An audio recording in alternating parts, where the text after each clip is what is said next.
No Jumper, coolest podcast in the world.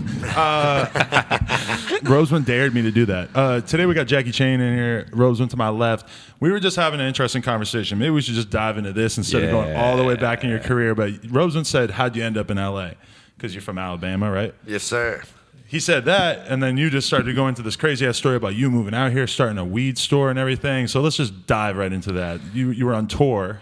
Yeah, what happened was I was on tour, man, and my last couple shows were out here. And so my manager was like, hey, let's shoot a video while you're out in Cali. So I was looking at spots to rent for the 2-week time frame, and that's back when Airbnb was just popping. So it was a couple hundred more to get it for the month.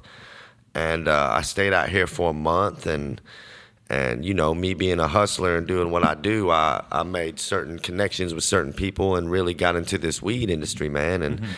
And I opened a clinic, man. I went and got all the paperwork and this and that. And it's before I knew, you know, I was still really green. I didn't know about pre-ICO and all these licenses. So I was like, fuck it, I'm from Alabama. I'm fixing to sell weed legal. What is pre-ICO? Yeah. Pre-ICO is just like it's a license I think they gave, and if you bought it like I think before 97, you're kind of grandfathered in to where you're one of the original 140 something whatever or 100 whatever clinics, so they don't really mess with you because you're grandfathered in. You bought your license before a certain But are those time. licenses transferable between people? Yes, but right now they're selling. I mean, the cheapest one I found is a milli. Yeah, that's what I was they're up thinking, to 2 or 3 million right now. Sounds like the taxi cab medallion racket in New York. Yeah, exactly. It's like if you want a pre-ICO license, like it's at least a ticket, you know. So it's a milli. Okay. So I didn't know that, you know. So I just opened the clinic, was selling weed legally, and I was having a fucking blast. You know, I opened it on Melrose,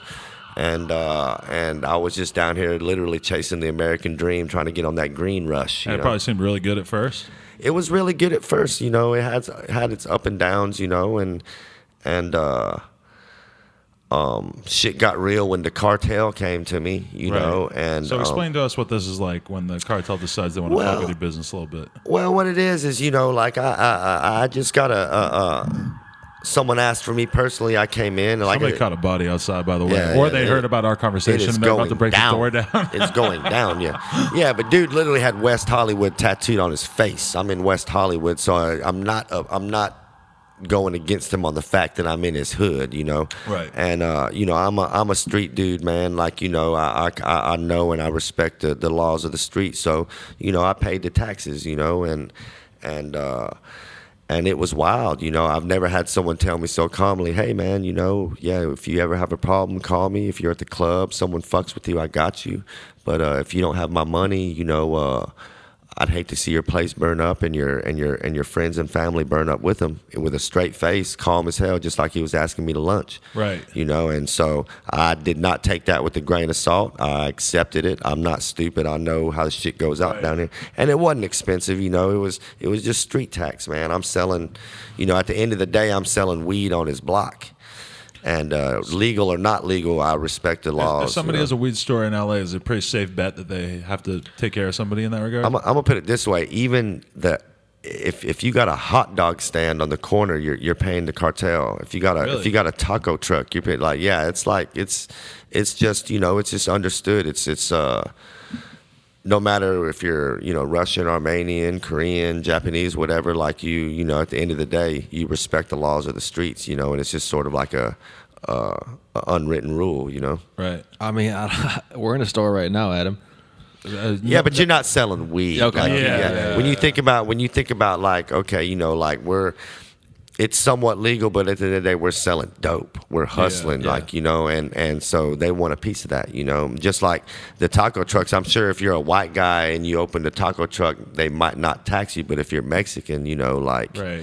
like it's just part of what you do. As far as I know, like, I hope I don't get anybody upset. I'm not a California native, but I have been in this little stream of business for a minute. So, you know, and as long as you respect the rules and follow, you know, it shouldn't be a problem, you know. But you said your first venture into this didn't go so well.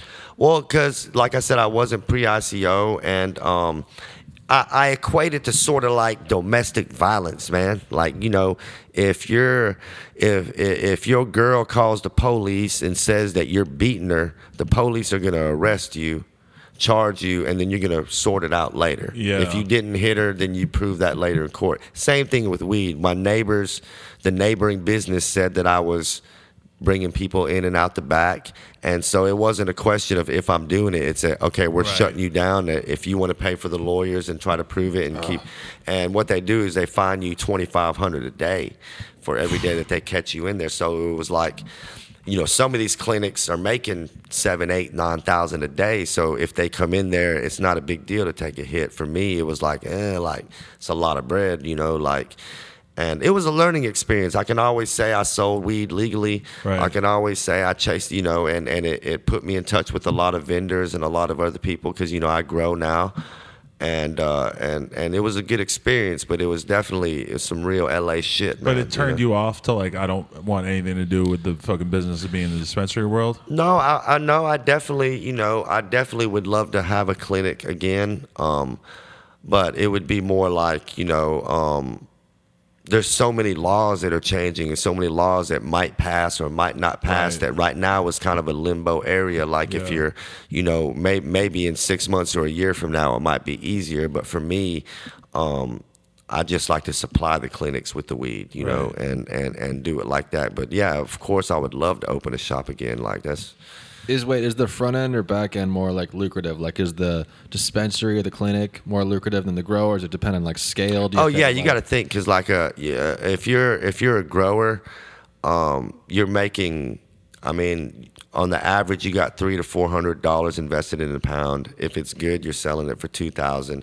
But when you take a clinic that's buying that pound for $2,000, well, they're making anywhere from 48 to 56, you know, depending on if they sell that whole thing by grams. If you know, because if you break it down by the gram and they're making, Yeah. you know, $20 a gram, like Crazy I mean, amount of money, yeah, it's yeah. a lot more money. So, you know, I would say the dispensary definitely comes up on that because. And they don't got They're- land, they don't got water. Yeah, and they're stuff buying. like They're that. buying it. You know, you got rent. They're buying it wholesale, and they're selling it at the top dollar. You know, Yeah. like But it's funny because the dispensary, you already know that you're known about. It's just your job to not get arrested or anything, but then, and to also promote yourself well. But then as a grower, your job is just to stay off of people's radars. exactly. Totally So- different mind state that you have to be Exactly. in each one. Yeah, it's like, you know, there's a lot of pictures I want to post that I don't. You know? Right. Yeah, what are the problems that growers face? People just coming and finding where you're growing. The main thing is jack boys, you know, like you got people that you know, a lot of these dumb fucks will take pictures and not turn off their location and they're Right. giving their address and then they're sitting there Instagramming, oh yeah, we just cut down, it's harvest time, and that's pretty much telling the jack boys, hey, it's ready, come get it, you know. So it's more of like, you know, you keep your business and at the end of the day it is legal, but at the end of the day it is illegal, if that makes sense. Yeah, Like, you I know, got like you. it's a double-sided coin, like you know, You're not going to be able to go to the cops and say, "Hey, I just Yeah, got like robbed I for got- 8 pounds of weed." yeah, I got, you know, 20-some acres up north that we're growing outdoor on right now, me and my business partner. And if someone came up there today and jacked me, I'm not going to call the police. when you know? say jack boys, you talking about guys rolling with guns? Yeah. Is that? Yeah. Boys coming to jack you. Yeah, I didn't know if it was like I didn't know if it was like thieves in the night, like when people are sleeping. They're Well, like it's you sneaking know, around, mostly or- it's tweakers, man. Like, you know, but you do get like, you know, like I know guys whose whole objective is in October, November, when everybody cuts down, is to go take their shit, you know, and that's what and that's the, you know, that's the business we're in. I mean, even though most people are kosher and, you know, you got a lot of hippies in this business, and you got but at the end of the day, you know, crooks are everywhere, and people wanting that quick dollars everywhere. Like, it takes months to grow it, but it only takes 10 minutes to steal it. You Yeah. know, that's their mindset. Yeah. You know, so you just got to be careful in that sense. Like, you can't be, you know, just like Soldier Boy was tweeting stacks the other day, 2 or 3 days ago. I had a birthday party. They ran up and robbed the people outside. You know what I'm saying? Really? Yeah, dude got shot. You know what I'm saying? Was that Because in the news? I didn't even hear about yeah, that. yeah, it Oh, wasn't shit. big, but yeah, it was like 2 or 3 days ago. I think But they didn't get Soulja Boy. They got some other Yeah, people. dude there? went outside to smoke a cigarette, and they tried to jack his chain. He wouldn't give it up, and they shot him. You know what I'm saying? And that's because they were flexing on Instagram with their location on, with Yeah. all this, you know. So sometimes you just gotta keep in mind that everybody ain't friendly, you know. It's a crazy internet age that we're in because there's so many kids out there that just want to flex every single thing they do, whether it's guns, drugs, girls, money, everything. Yeah. There was this That's the one standard Indian now. kid. There was that one Indian kid. Remember, he was like he had like a trust fund, and he was I flexing remember. so hard. And Yeah. he got his ass He beat used up. to Yeah. he used to tie the money on the balloon. Yeah, but Yeah. Lavish was a troll the whole time. Well, he got his ass beat on Worldstar. Was he really? Did he really? Yeah, he got did. whooped. Oh, Yeah, we're he talking about doesn't the same post guy? anymore. Doesn't Oh yeah, post anymore. Lavish. You're talking about the same. Yeah, Yeah. But I think that was a troll the whole time because they proved that like the Louis Vuitton bags were fake or some shit. I don't know. Like, I don't know. I just know he was Yeah, crazy. there's- like that. but The- yeah, the money, they showed the serial yeah. numbers. Internet's changed the game, man. Like it's literally like, you know, like there's girls out there that will fuck dudes because they have a lot of Instagram followers, and Right. that's cool. Whoa, hey, this guy. Yeah, like I said, I'm not hating. Like it's cool, you know what I'm saying? Like it, Yeah, it's but a good, it, but good it, gig if you can get it. yeah, yeah. If you can do it, like you know, shit, like you know, fuck, I'm down. You know, but when it comes to the, you know, to the weed growing, man, you just got to be kind of careful, man, because it's just like any other business, man. You know, there's people out to get you, and there's people out to help you, and you just got to weed out the good from the bad. You know? But so I'm assuming Pun that you, intended. you were probably selling drugs way before you were rapping. yeah. I went to prison a long time ago for selling Okay. drugs. Let's Like, go all the way back. Alabama, you're a 16-year-old kid. You started selling drugs, or when did this start happening? I probably the first time I started, you know, and I never really sold too many hard. I've really been a weed guy my whole, you know, I've dabbled in other shit, but I babysitted for my neighbors. I was 8th grade, and I was going through their shit, looking for pornos, like a little fucking perverted kid is. And I found some weed, and I didn't know how to smoke it, but I knew that my best friend's older brother always had it, so I started selling it to them, and it just went on from there to where, like, you know, I'm a hustler by nature, so it turned out to when I started smoking weed, well, it was like, okay, well, I'm going to buy an ounce, sell 3 quarters, and I'll get a free quarter where I'm not paying for it. And then it just moved on from there. Like I've just, you know, like I've always,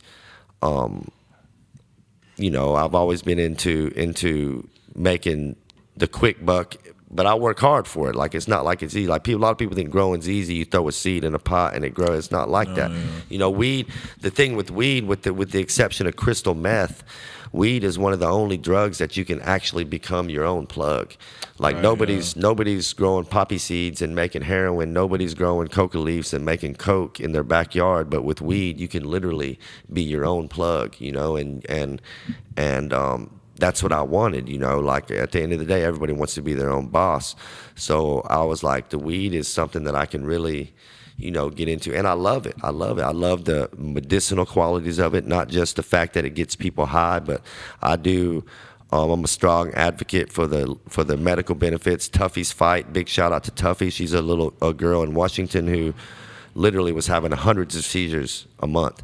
And Right. she started taking the CBD, and she's down to Okay, yeah. Madzilla was telling us about this. she's down to like a couple a month. Like she can actually go to public school now. Like, you know, so that's a big deal for me to not only, you know, which I'm not sitting here saying, oh, my back hurts, I smoke weed. No, I smoke weed to get high. Yeah. I smoke weed, but it does help with the anxieties. It helps me sleep, and it helps other people. So, you know, I feel like we're in the green rush. I equate it to like the bootlegging. Like you look at all the major motherfuckers from back in the day, your Rockefellers, your Kennedys, they got rich off bootlegging, you know, and then invested in Right, like yeah. it's the same way with weed. Like when I'm starting to see, you know, the president of Mexico, the richest man in Mexico, the guy who started cell phones in Mexico, he's the richest man in the world. Carlos Slim. He's investing billions of dollars into weed farms. Well, he's not a stupid man. Right. He knows what's coming around the corner. You know, when Marlboro buys rights and all these big companies are,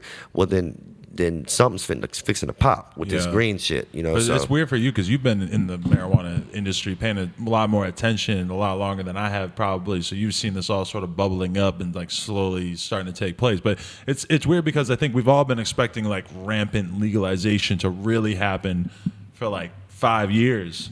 It still feels like it's in this weird stagnant period. Yeah, and I'm as the older people that are in offices and hold seats and hold these decision-making positions, as they are leaving and the younger generation, Right. people our age, are coming in, it's going to change a lot more. But it's it's the states, like it's the Bible Belt where I'm from. That's gonna, I guarantee you, Alabama will be the last state to legalize marijuana, man. Like excuse me, it's just some people are stuck in their ways, but it's starting. It's But huge. selling weed for you when you were a kid was probably like selling fucking heroin right now. Oh where it man, was like no, yeah, public like enemy number one, right? Oh, that's another reason I moved to LA. When I that whole time when I moved here, I was out on bond because I was in a house that it was me and one other person. I mean, we're in the house smoking. The neighbors call and complain. Police come over. My homeboy's holding a white 8-week-old pit bull puppy, a white pit bull puppy, 8 weeks old. The police said, "Oh, I thought that was a gun." So they come in the house. They see a little weed on the table. They end up finding a pound in the house. So they charge me with it, even though I don't have a piece of weed on me. I don't have nothing on me. I get charged with possession. And so so this whole 3 years, I just beat the case, a couple months ago. But this whole time, I'm on bond for a plant that's legal where I'm at now. So I was like, why leave? Like, if it was like I had a midget on my shoulders for 10 years, and when I moved to LA, he jumped off. I'm gonna tell you. I'm gonna tell you exactly why I moved. Okay, I lived in an apartment. The Airbnb spot I got had a concierge up front. You had a key for the elevator, key for the door. You couldn't get nowhere without a key. Had a concierge, total security. I meet some bitches in the elevator. Hey, what's up? I'm fixing to smoke. You should come up to my room. Bada bing. You know what I'm saying? They're like, okay, we'll come by. So I go. I roll a blunt. I play the music. I'm chilling. I hear a knock on the door. I'm like, oh shit, the hoes showed up. I open the door, holding the blunt. It's 2 uniformed police officers, and I'm not thinking it could be the police because you gotta. I remember the story from the article. Yeah. So it's like, Yeah. So they're like, can you turn the music down? I'm like, yeah. They're like, okay, sir, have a nice day. I look back at my manager, said, I'm moving here. Yeah. I literally had a blunt in my hand, and that's, I'm not no hardcore drug user. I don't give a fuck about, I'm not banging hair. I smoke weed and I drink beer, man. You know what I'm saying? I might indulge in other shit for special occasions, but daily basis, I just like to get high. Yeah. So it was like when I moved here, it was like, wow, this is, this it makes cool. sense. Yeah, it makes it's sense. More For rational. somebody where it's a part of your everyday life, it's kind of hard to rationalize like living in down south or somewhere where they don't have a progressive mind state about it, because it's like no matter what, for the rest of everything I do, I got to worry about fucking doing this shit, I mean, it's the numbers game. Yeah. Like, if every day I'm riding with a sack of weed in my pocket, Yeah. sooner or later I'm gonna get pulled over, or I'm getting a wreck. Something's gonna happen. It's just a numbers game. I'm waiting to get caught. And I got pulled over probably 10 times like since I lived in LA, and almost every time I smelled like weed or the car stunk like weed, like really bad. And I think maybe once or twice they've said something like, "Are you high?" And I said no and made up some little excuse. And they knew I was lying, and they still There's were too cool much about other it. shit, yeah. Right, but that's crazy that they would be that open-minded about it, and most of the time didn't even mention it, didn't even say anything. Yeah. And I'm in a big 15-passenger van with 10 other guys and Exactly. stink like weed. You could arrest all of us, and they just, LA is In paradise Bama, you're when it comes to that shit. you're going to jail for a seed in your Hell yeah. ashtray. You got a seed Exactly, in yeah. your ashtray. That could be a felony, bro. Never mind Like, a fucking roach. They'll throw you under the jail for yeah, the it's roach. crazy, Yeah, it's man. So it's just like I really, I really, and my friends come from down south, man, and it blows their mind, because, that There's freedom in that regard, at they're least, like, yeah. I'll buy some weed. They're like, hey, man, I got a hiding spot in the trunk, man. I'm like, dude, you ain't got to worry about it, dude. I got my paperwork. Like, it's cool, man, Yeah. And it's just, it's a culture shock, man. I don't even know the laws when you have the medicinal card. Like, are you not supposed to smoke in public still with that card? Like, what are the No, you can, I mean, pretty much like you can smoke where any designated smoking area, unless like you're in a restaurant that, I mean, pretty much I found out that people get more mad when you smoke cigarettes than weed. Yeah. Like if I'm outside a restaurant smoking a cigarette, they're gonna get more mad about that cigarette than if I fire up a little one hitter or a joint or something real quick. It's like, it's pretty much any designated area you're cool, Oh, wow. So it's like, and But with driving, if you no, driving is just like a DUI. yeah, but they don't seem very But it's likely not- to prosecute. It's not like it's not. It's How are You they know, going to you lit- breathalyze? you- They just kind of got to look at you, because or they if don't, they they got to don't want catch to you bring in you the in act. and have to test you and all this Yeah, shit you- because it's a crazy thing. you literally got to be smoking a blunt, blowing it in the cop's face, calling him a pig for them. You know what I'm Yeah, saying? yeah, Like yeah. that. It's real. It's laxed, man. Like and Or like be a black dude and like not eat, like, kind of smell like weed. Yeah, I don't know. I mean, that definitely probably would fuck it up. Yeah. I don't know. It's interesting. But all right, so you're just a kid selling weed in Alabama. What do you like as a kid, or what's high school like for you? At what point do you start rapping? I always rapped, man. Like, I was that dude at the prom and the homecoming that rapped, that rapped, but you got to think, this is, I dropped my first mixtape in 2005, so it wasn't as easily accessible just to go to the studio. I remember when I only had 4 tracks. Like I got a main verse, I got an ad lib, and studio time was expensive and there wasn't studios everywhere. So it was more like I went to prison, I went to prison for selling pharmaceutical drugs. I had, I was busting scripts with a doctor, just, pharmaceutical shit. Were you big on that for a while, or was this a short term thing? No, yeah, I had a doctor on my team and we were getting it in. So what, oxys? Nah, it was more like Loratabs, which are like Norcos here, and lean. Like, like a lot of these boys just been sipping. I've been sipping lean since the 90s, like. You don't really mess with it too much anymore, or what? Yeah, fuck yeah. I still love lean. Yeah, it's just so expensive now. It's It's crazy like, now, it's like, I remember paying, $50 a bottle, $100 a bottle. Now it's like that much for 1 ounce. You So. see this Mexican lean? I seen this on Vice. Yeah, I'm yeah. kind of intrigued. I'm kind of like, man, the Mexicans Yo, are that's probably that getting this shit to us horchata real lean, cheap. baby. Yeah, they got The it. Viso. Yeah, Activisa. Yeah, I remember. Yeah, Yo, yeah. Really what it's called. Yo, I like, actually, there's a lot of guys who sat in that chair and have been like, everyone just started like sipping lean like last year. I've been drinking lean since '82. He's probably But you're the first person I I like believed in that. Yeah, I could like- hear it in your voice. Yeah, it's like, we were, it was just it was just always part of our culture, man. We just always did it. Lean was, because you got to think, I'm from Huntsville, Alabama. The Qualitas plant is in Huntsville. Really? Yeah, Wow, you know what okay. I'm saying. So Rob the plant. yeah, like it wasn't even the plant. Like I had a FedEx driver that used to kick off boxes. I used to Really? get Wow, I used to get pints of lean. $1,000. I mean, the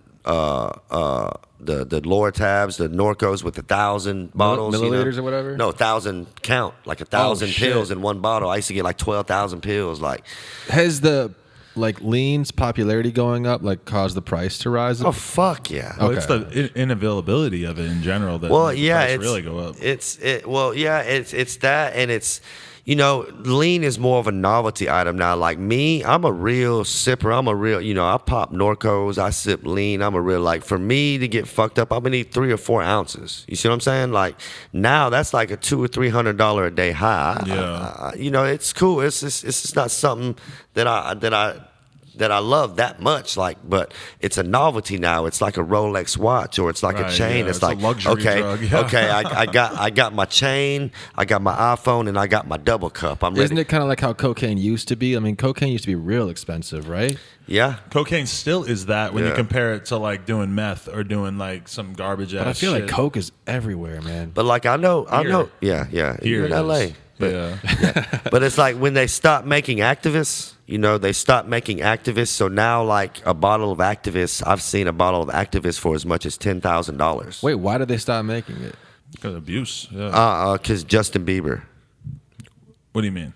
Once the man, and I'm sure Did he other really people mention it publicly? I'm sure. No, once they said that Justin Bieber had a problem with the lean, and they started showing the activists, like a couple months after that, they stopped making it. Like, Really? Bieber fucks it with might be everything. it might be a Bieber. coincidence. It might be, but I equate it to, okay, mainstream white people are using lean Yeah. now. We got to do something. You Yeah. know. Yeah. And what they don't realize is just like any other drug. Like once you take it off the market, something else takes its place. You know what I'm saying? They stopped making Quaaludes people still get fucked up on pills. You know what I'm saying? Like, Yeah. But you know, like 10 years from now, it's gonna be just like, oh man, I remember when I drank Activist. They don't make that no more. Like, you know, because it's literally so expensive now. Like, I know people that pay $400 or $500 an ounce, and like, there's no way an ounce would even get me high. Right. You know, but it's just the fact of, okay, it's like buying a bottle of 82 Perignon, Dom Perignon. Okay, you know, there's this other shit. I can get some Moet. But if I'm balling, I'm sipping the Dom P. Bottle service in the club with Activists being brought out by the girls with the sparklers. Yeah. Ooh, Yeah. I love it. Marketing plan. I'm Yeah, into let's that. do it. You know? So like Leansville. they Yo. stopped making the Activists. Somebody was sitting in this chair again talking about, oh yeah, I can get you Activists, I can get you factory sealed Activists. It's all fake, but we have like, there's so much fake shit out there now too with all that. Like, it's scary. Yeah, is that a big problem with lean too? Yeah, it's a big. The problem with lean is them cutting it. They cut it with this stuff called K-roll. Okay. Which K-roll is like a cooking oil or something. But you know what they do is it'll be sealed. They'll take a coat hanger, heat it up, burn a hole in the bottom. Oh, so pour they don't out even some go of the for lean. the drill or anything. They just do a coat hanger. All right. They heat up the coat hanger, melt the plastic, and then melt the plastic, and then put the K-roll in there, melt it back. You know, and now you got a free 4 ounces of Activist. It's like Coke. They're cutting it like it's crazy. You know, so people are talking. You know, even with the sealed bottles, you never can tell. It's you know, a dirty game out there, it's huh? a bunch of dirty bastards. Before we even get any further, what can you tell us about the press pill situation? Because I hear people talking about the press Zans and everything. Is like that. Is Adam's that a off crazy issue? 12 press Zans I'm right off now. 12 Zans right now. Yeah, I mean, culture. you know, Not like- really. It's a meme. People are gonna think you're serious. I mean, what you're getting now is these, you know, you get these college kids coming out of chemistry school, pharmacy school, all this shit, and they're literally making pills, like Right. you know, and that's a problem in the South right now because we call them Roxy 30s, but I think out here they call them Perk 30s, but the little blue pills.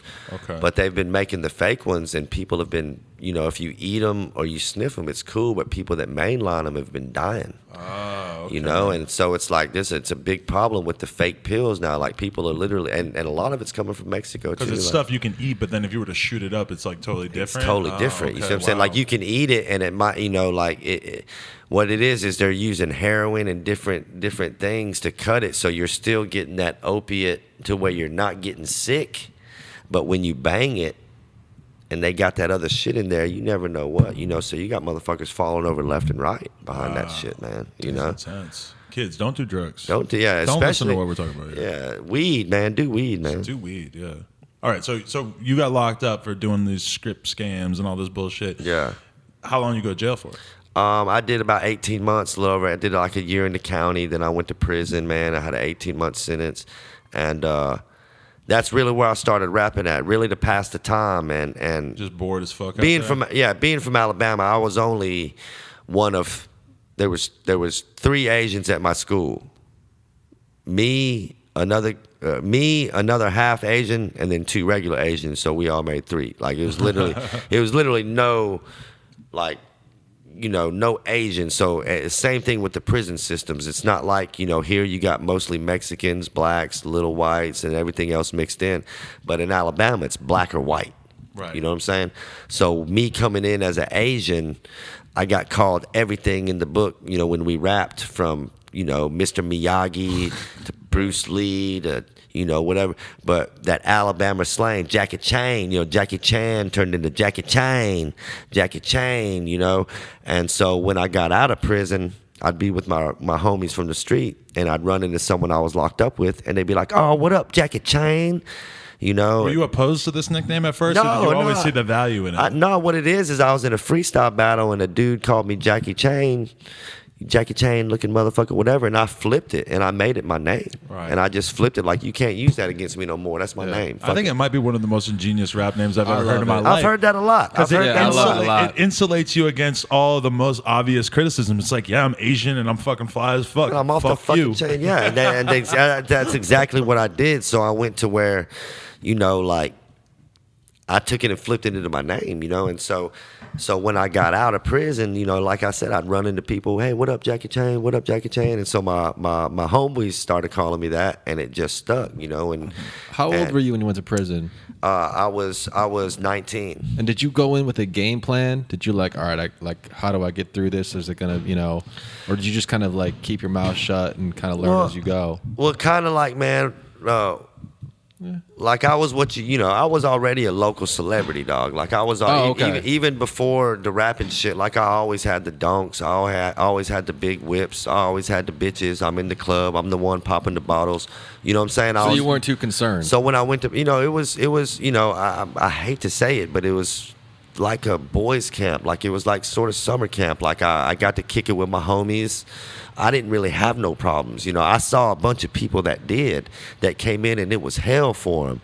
But for me, you know, sort of having that hood, that street cred and that hood stamp already, and me being Asian, I could get along with the white people. I could get along with the black people. I kind of had a fine line. So, like, it wasn't that bad for me, you know. Like, it wasn't good. Don't get it twisted. Never fun, but yeah, like, I didn't, my time went by good, you know, just because I had that respect, you know. There's a show on HBO right now called The Night Of. I love it. You've been watching that? Oh, I love it, yeah. I got to go home and watch it after this. Did the new one come out? Tonight. Yeah. Okay, I got to see it too. I haven't seen it, All right, but yeah. I'm on it. If you guys are watching it, I'm watching It's pretty good, man. Basically, I just want to. This dude may or may not have committed a murder. He's like kind of like a soft, like Indian kid, like, you know, early 20s, and he's in Rikers right now. And it does not look tight at all. It looks like the scariest shit of all time. And he's in there for rape. And you know, Rape and rapists murder, and child molesters get the worst in prison. Right. So right now in the series, he's at the point to where he's pretty much having to pay a guy for protection, or they're fixing to run up in his dookie hole. Like he went to they're gonna kill him because he went to the bathroom at Duke night. shoot. They set his bunk on fire. Wow. Okay. Good show. Great show. So this is like Orange is the New Black, but for guys, so it's just horrible. Because we were talking to a girl the other day who was saying, like, I don't think Orange is the New Black seems very realistic. They're just walking around having sex in closets all the time. I'm like, yeah, it's probably not really. Yeah, like it's that. not like Alabama's got the worst female prison in the United States called Tutwiler. My sister did 7 years there. She For what? for controlling a methamphetamine lab. She is running a meth lab, and Walter White over there they cut up the hot dogs there. to jam out with. No, so that women don't insert them into their vaginas. Oh, they cut them up so they like can't if you, do that. Yeah, when you get sauerkraut and weenies, like in the male prison, you get a hot dog, and they have to cut them up. That's a good detail. That should be in Orange is the New Black. That's Crazy like a seedy detail. detail. Yeah, they had to, Shit. So What are your? Do you have parents? Yeah, I want to know what your parents thought of you, and were you always gonna be a hoodlum from like super young age? I grew up in a military family. My dad was in the military. I don't even know my mother's name. She took off when I was a kid, so I lived with my grandparents for a while, and coincidentally, my father had a thing for Korean women, so he married another Korean woman. So I was still raised in a Korean household. But your dad's white. my 'Cause you're dad's mixed. full-blooded. Everybody regards you as being full Asian, but you're not. No, my dad's Irish. Yeah, my dad's Irish. My mom's Korean. So I That don't. was like a hard ass. He'd hit you guys, or Yeah, he was.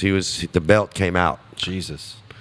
and he was military too. Yeah. But so you still had like the Asian influence from your stepmother. Yeah, Okay. yeah, and I feel so offended calling her my stepmother because she was raised me. yeah. I call her my birth. She wasn't my birth mother, but she was my mother. But she raised me from, probably 6, 7, 8 on to. But so the first, as far as my real mother. Don't even know her name, don't know who she is, but my stepmother did a great job raising me. My father doesn't eat Korean food. My mother doesn't eat American food. So every day I had a choice, That's love right there. I grew up on a lot of Hungry Man TV dinners and Chunky Soup, and a lot of traditional Korean food, but yeah, my parents. You got rice and burgers. Yeah. But I rapped, Like I said, I always rap. Like when I got my deal, unfortunately, my mother had passed before I got my deal with Universal. But when I did get my deal, when I told them that I wanted to rap, you know, they were like, you know, what else are you gonna do? Like, I don't really see, because that's what I did, you know. Right. Because I came up in the age, you know, my first mixtape I dropped in 05, and that was back when you could actually still sell mixtapes. So that was like a hustle. Yeah. I in sold, itself, I sold 10,000 mixtapes out of my trunk in like 3 months. That's awesome. For $5 to $10. It's crazy now because now the goal is like get popping on SoundCloud and then get some shows and then now, get some money. Yeah, now it's like, okay, I got 10,000 downloads, but back then, like, I was out there hand to hand slanging CDs. You had something to do every day. You could go out and sell that Yes. shit. Like I remember And hearing just so many like people dope. talk about that. Like you're on the block selling CDs. You sell 10 CDs in a day. You made a decent amount for the day. Yeah, you know? and it'd be like, for me, like, I had the money from selling dope anyway, so I would go to anything that was popping. Yeah, what was your tactic? Did you have the headphones listen to this, or did you just... Yeah, I had that, but my main thing was was to get at least 2 or 3 or 4 good features on my mixtapes. Like my first mixtape, I had Bun B, Lil Webby, Haystack. Like, I had a lot of these big artists on my first mixtape because I was breaded up. I paid them, here, get on my shit. How much you have to pay somebody like Bun B in that position as a total unknown rapper? At Back that then. time, 10 racks. Really? Wow. And there was no big deal for you to go buy 3 or 4 features? I went in half with my homie. Really? That Okay. seems reasonable, though, man. Yeah, but I've got 4 or 5 songs with Bun B since then, and he don't charge me. That's the what I was homie going to say now. because Yeah. I've seen you do songs with him Yeah, later on that it's like, I did really a video. organic. Yeah, I got a video with Bun B and Big Crit, and Yeah. literally, like, it was a 12-hour shoot, and like, Bun B didn't even ask me for not like, he's the realest motherfucker I ever met. You know what I'm Right. saying? Yeah. But that was my tactic, was to hit anything that was popping, whether it be the NBA Finals, the All-Star games, you know what I'm saying? Just be there. Yeah, the motherfucking the college games, Auburn versus Alabama, any big college game, LSU versus Alabama. I'm in the parking lot slanging mixtapes, you know, bada bing, bada boom, and I had a strong team. I had 10 or, you know, I was known for always having hoes with me. I'd bring 7, 8 bitches out with me, scantily dressed, you know what I'm saying, and they might buy the mixtape just trying to holler at the bitch, but that's how I worked. You know what I'm saying? Right. Oh, there you go. 'Cause, you ever pimping though? No, yeah, I really pimp. Like, a lot of these rappers talk, like, I was really, you know, my city. That's one thing about, you can always test a rapper by going back to his city. You go back to my city, I'm like Puff Daddy, dog. Ain't nobody I'm vouched for 100%. I really pimp bitches. I really sold dope. I really ran the streets. I really did this shit. Yeah. You know what I'm saying? There was nothing left for me to do in my city. I was opening up for everyone that came through. I had all the whips. I had, you know, I could throw a rock in the club and hit 10 bitches I fucked. You know what I'm saying? So you were already at this I point. like and the that's- idea of throwing a rock in the club. A. That's no big deal. He's in the club throwing rocks. Nobody ever has a rock in the club. You know, so, like, get it was it. like, well, you know, what else could I do? You know, so Yeah. I moved to Atlanta, and within 8 months, I had a deal with Universal. So in this, you're talking like 2005? No, bro. Yeah. few years 2000 What, later. what specific sub label was it? Like Interscope or No, what was it? Universal Republic. Oh, Republic. No, okay. Universal Motown. I was signed to Universal Motown for 4 years. Who ran that at the time? Who was? Sylvia Rome. oh yeah, okay. Yeah. She crushes shit. Yeah, she's a And beast. she was But on. She saw something in you? She was on, like, she heard my mixtape and was like, okay, this is your album. And I was like, every song's got a sample. You know, I let the producers on. I was like, every song's got a sample, but if you give me a budget, I will give you something this good or better. You know, and so in her office that day, she cut me a check for $250. Right. You know, and I recorded my album, and you know how the industry goes. She lost her job, so Yeah. Such they bullshit. yeah they moved. You know, at the time they moved me. Everybody on Universal Motown lost their deal. I'm talking about from Stevie Wonder to Lil Wayne. Right. Yeah. They Oh, yeah. they dissolved the whole label. So my manager calls me. He's like, "Hey, I really can't fuck with you no more." Fuck Peter Oasis, by the way. And he was like, "I can't fuck with you no more. You know, I really, you know, you lost your deal. I got to kind of focus on my artist." And so at the time, I'm like, "Damn, I lost my deal and my manager right when my shit was popping." Hold on, really quick. That's very real what he just said, because everybody's gonna be like, if their manager drops them, they'll be like, I fired that idiot. He was fucking up, you know. But you actually gave the real story, which is like rare. You know. Oh yeah. Like he put me in a fucked up. Like, he was like, you know, like, I know you got this dope album, but we don't got a budget, so I got to focus on my artists that can get me paid. Yeah, that's so lame. 2 weeks later, Universal Republic, me, Kid Cudi, Lil Wayne, Drake, Nicki, like the whole Young Money, they move all of us to Universal Republic. So guess who's the first motherfucker that calls? What's the next move? What are we gonna do? We got the new budget. You tell him to fuck off, or you're I was like, okay. suck my fucking dick, dog. Like, you know what I'm saying? And he tried to sue me for 50 racks. And, fortunately, I don't need this rap money. I had bread. So I hired me a fire-ass lawyer and never heard from him again. Right. Sent him. But Republic, when I got to Universal Republic, that was their first urban department. They was mostly a rock label. So after Drake, Wayne, Nicki, Kid Cudi, there was nothing left for me in the budget-wise. They were like, I paid, shout out to Motion Family. They're nominated for a video this year, MTV, but they shot my video. I paid 27 racks for that video out of my pocket with the Bun B, Right, okay, that's the video I'm thinking of, three yeah. city video shoot. 12-person crew flying them around, tour, and so Universal was supposed to reimburse me for that. They still owed me $5,000 from the tour bus I rented when I went on tour with Mac Miller, and the Crit tour that I went on. Like, they were like, pay for the bus, we'll reimburse you. So I had like a $35,000-$40,000 debt with these cats that they owed me. I'm like, if I'm spending my own money, I might as well just do it by myself. Right. That was when I first moved to LA, so I got out of my deal. And now I've been independent. But from my perspective, the reason why I found out of Jackie was because I was like a hardcore like blog head looking at Narrate and Two Dope Boys and Dirty Glove Bastard and all these like sort of, I guess the year might have been like 2008, 2007 when I started. That was really, my like, shine. 2007 and 2009, 2010 was when I was like.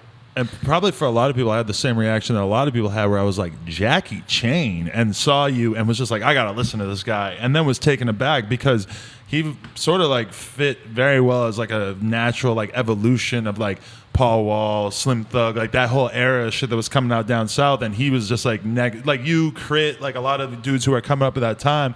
I was just like, damn, like I was just amazed because I had never listened to an Asian rapper before, and I was like, this guy is fucking not only an Asian rapper, but he's hard as hell, and he obviously knows about the street shit that he's talking about. So how would you identify like the buzz that you got from these blogs at that time, because you were sort of like an early beneficiary of that? I think what it was not to toot my own horn, but the realness, man. Like when they didn't just hear about me, they saw me. I was at every event. Anything that was popping, I was there, and I had the best weed. I had bitches with me. They're like, damn, Jackie's really doing. Like, I didn't just show up and was like, oh, no, I did my thing, and I never burned my bridges, man. Like, anybody that knows me in the industry will tell you, man, I'm 100. I'm always cool. I'm very humble, Yeah. Even when I was at the peak, when I was getting 10 racks a show, like, I was very humble. Like, I still, and so I kept all those relationships. You see what I'm saying? Yeah.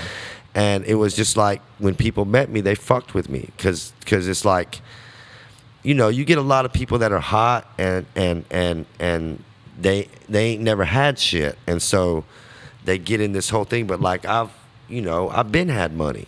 This rap money is cool, man, but I got street money. I've been had money. I've been doing this shit. So somebody who's real stands out like crazy in the music industry, where Yes. everybody is like profoundly way more fake than anybody could ever imagine in the real world. yeah, And you're saying you always invested in yourself too. I always invest, I always invested in myself, and I believed in myself, and like I tell people, nobody's gonna believe in you if you don't believe in yourself. Nobody's gonna invest in you if you ain't invested in yourself. Right. Why would I put money in you if you're not putting your own money into yourself? Yeah. And that's where I was at. Like I made sure I was at all the spots, and this is, this was a different time. This was 10 years ago Where when being the real life shit mattered a lot more. when it mattered, like, and when you had to actually go somewhere to get a deal. Like now, a kid can rap in fucking fuck nut Ohio and get 1 million views and get a deal, Slim Jesus style. You know what I'm saying?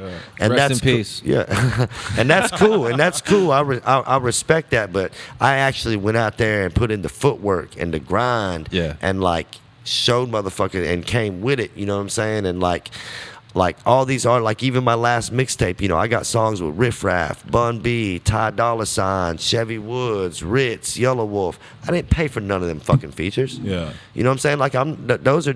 But let's say let's say that you were the same age you were in 2005 right now today. It'd be a totally different game. But I feel like you would find a way No, I definitely would find a way. online. You would just do it online. No, and like Probably save some gas money, but probably invest more in other shit. Because I remember back in, this was probably '08, my first South by Southwest. My A&R called me. He's like, hey man, Interesting, yeah. he was like, hey, Wiz Khalifa's been trying to get in touch with you on Twitter. I said, first of all, who's Wiz Khalifa? I said, second of all, what the fuck's a Twitter? I had no idea. You know what I'm saying? Yeah, that was really early stages. So I went and I met Wiz. Wiz, and you can look it up online on YouTube right now. Wiz pulled me on stage. Man, I've been listening to this dude. I fuck with him, put me on stage, and really sat me down and was like, look, I'm blowing up because of social media. And I was like, social, He was very early, and he sent out a tweet and an Instagram, and I got like 10,000 followers like in 5 minutes from one little thing, and and he was like, this is the wave of the future, man. And that's what really put me on that shit was Wiz, because I had no idea, and Wiz is the same way as me, genuine. Like, he had a quarter pound of weed in Austin, and like people would come up that maybe really didn't know who he was, like, hey, will you sell me some weed? And he'd like, here, just take it. My name's Wiz Khalifa. Fuck with me. You know what I'm saying? Yeah.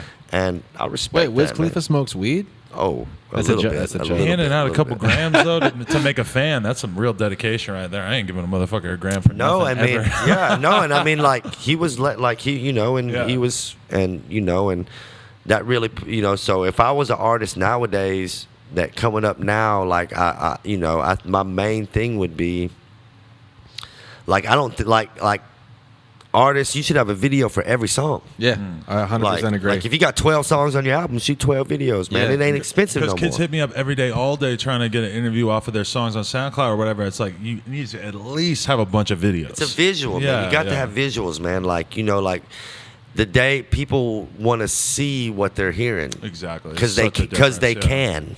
yeah, the Yeah. first 'Cause they can. like 50 interviews of No Jumper were like underground rappers.